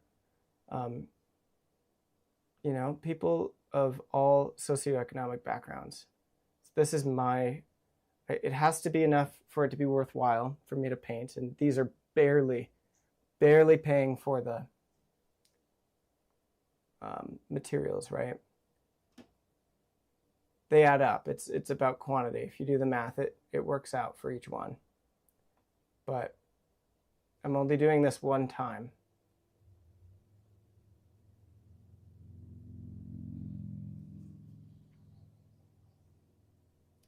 Because if I did this all the time, then it wouldn't make sense for my other work to cost so much more. Now, if flowers aren't your thing, I've got other stuff available on the website, but they're at my normal prices, and they're finished pieces. Finished piece for me takes anywhere from like 10 to 300 hours, literally 300 hours, maybe even more. Sometimes I lose count because of how much time I've spent on it. Okay, are you, let's see, I've been spinning my wheels. Okay, I've answered all those, cool. Muy bien. All right, I'm getting pretty darn close to a finish on these sketches. There's a couple of spots that are still bothering me. This needs to soften.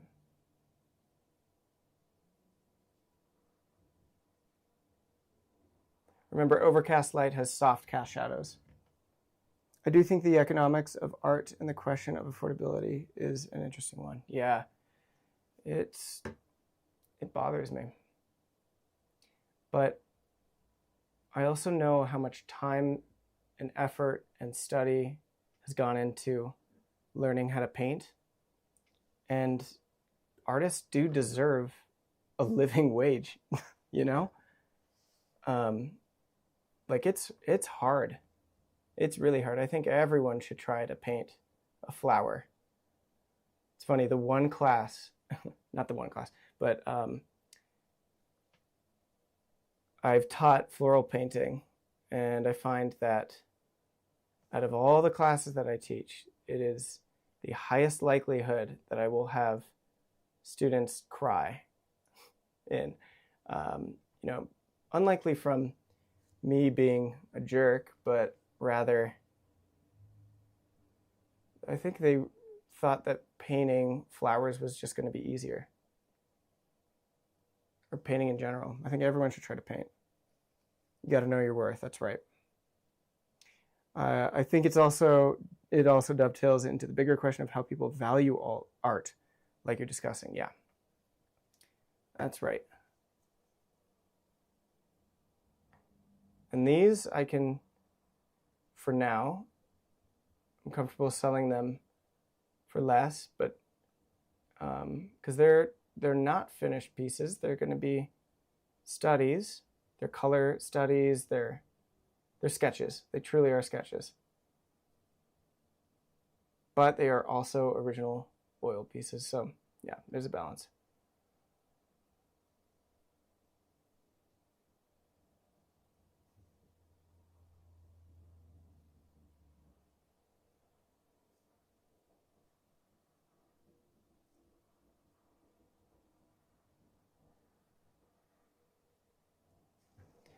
Okay, like that. I'm going to look in the mirror.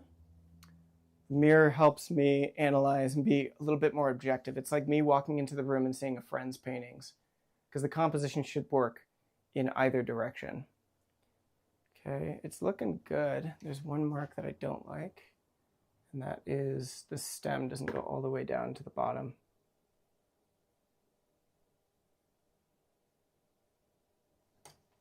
Okay.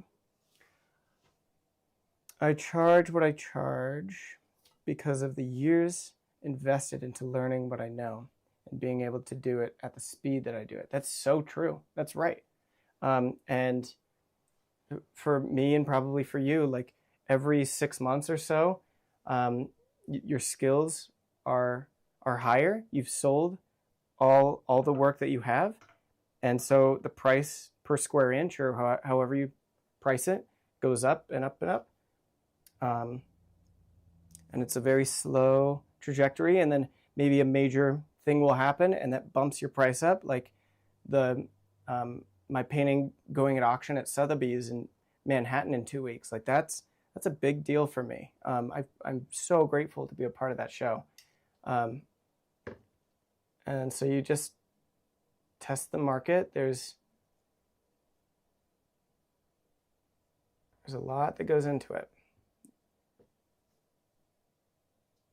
It's all the years of hard work and training. You said it better than I, Alex. I took a live figure drawing class recently, and that experience made me really respect the time and skill artists put in honing their craft. Yeah, it's not easy. And there's craft, then you get to that level where everyone can paint very, very well, and then there's artists. You know, there's the craftsman, you have to learn the language in order to speak, and then there's the poet who takes that language and is able to articulate and combine words much better than I am right now. See, I can't talk, so I paint. I was always a quiet kid. Quiet kid in the back of the room thinking of jokes, trying to get the class to erupt.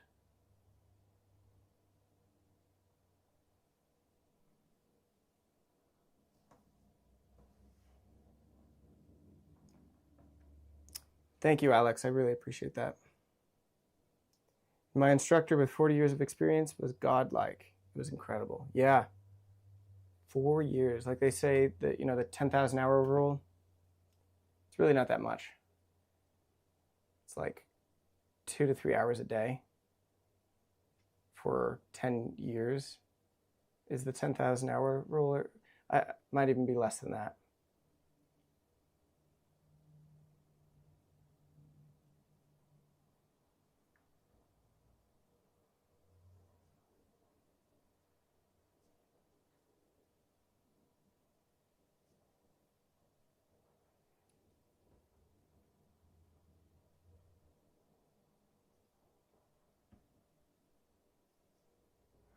Okay.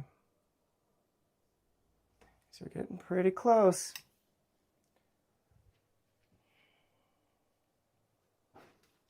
This needs a gradation.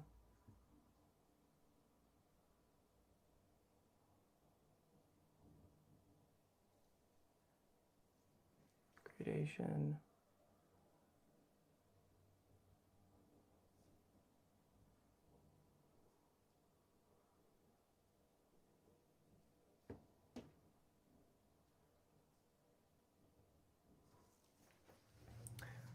Mirror check again. Okay, I don't like that outline. Where was that? That is one funny thing. You look in the mirror, you turn back, and you're like, I don't know what I was just looking at. Okay, this outline is ridiculous. How could I let that happen?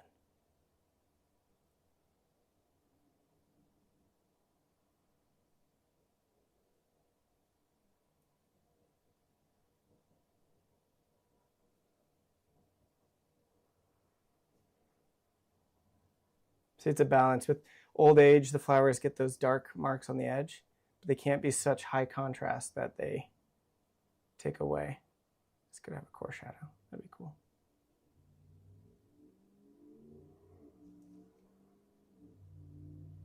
So if you are one of the people who purchased one of these, you might see that I end up taking your painting and making a larger version of it and spend 25, 50 hours on it. So you will have the original study for that piece.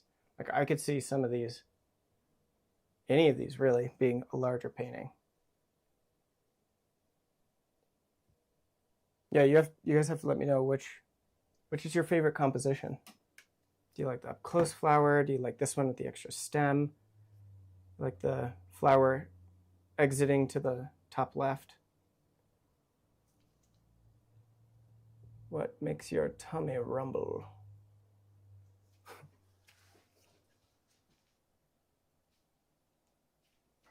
Oh shoot, I shouldn't have done that.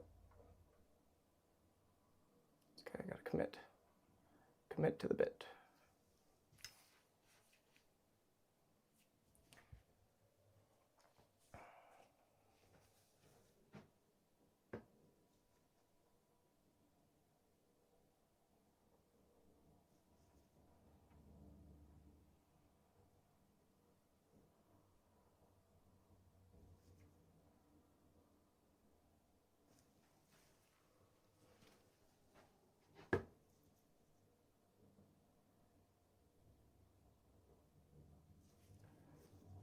Okay.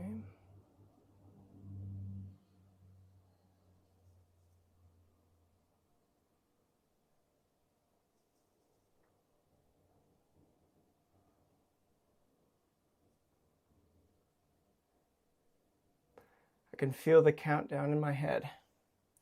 They look beautiful. I like the panel at the top left. Thank you so much. Yeah, that one's cool. It's like jumping out at us. It kind of has a forward momentum. See, and that's all shape design. And partial accident. That's what's fun about these. I just throw them together real quick with my initial sketch and just see how it makes us feel. How does it feel? All right. I'm going to call it. I'm proud of these. I think these are solid sketches. They're good enough to send out the door for my floral painting sale. So yeah, really appreciate it. If you haven't done so, like the video. Thank you for commenting for everyone who did. Subscribe for future live streams. I'm going to be doing probably 3 a week, about midday. I live in Colorado, so it'll be around 9 to 1 o'clock. Today was a little bit later. It's 3 o'clock right now. So yeah, thank you so much. And thanks for commenting and letting me know which one is your favorite. I really appreciate it. If you're interested in getting any brushes from Silver or Rosemary, you can go to the description down below. If you want to work on the same surface that I'm working on, the ARTEFEX panels is the website that you need to go to. Get the Oleo panel. It's my favorite. And there's a discount code, and you can double your order for free with the discount code below. Those are the best panels to work on. They're spectacular. So thank you so much. I'll see you guys next time. Bye-bye.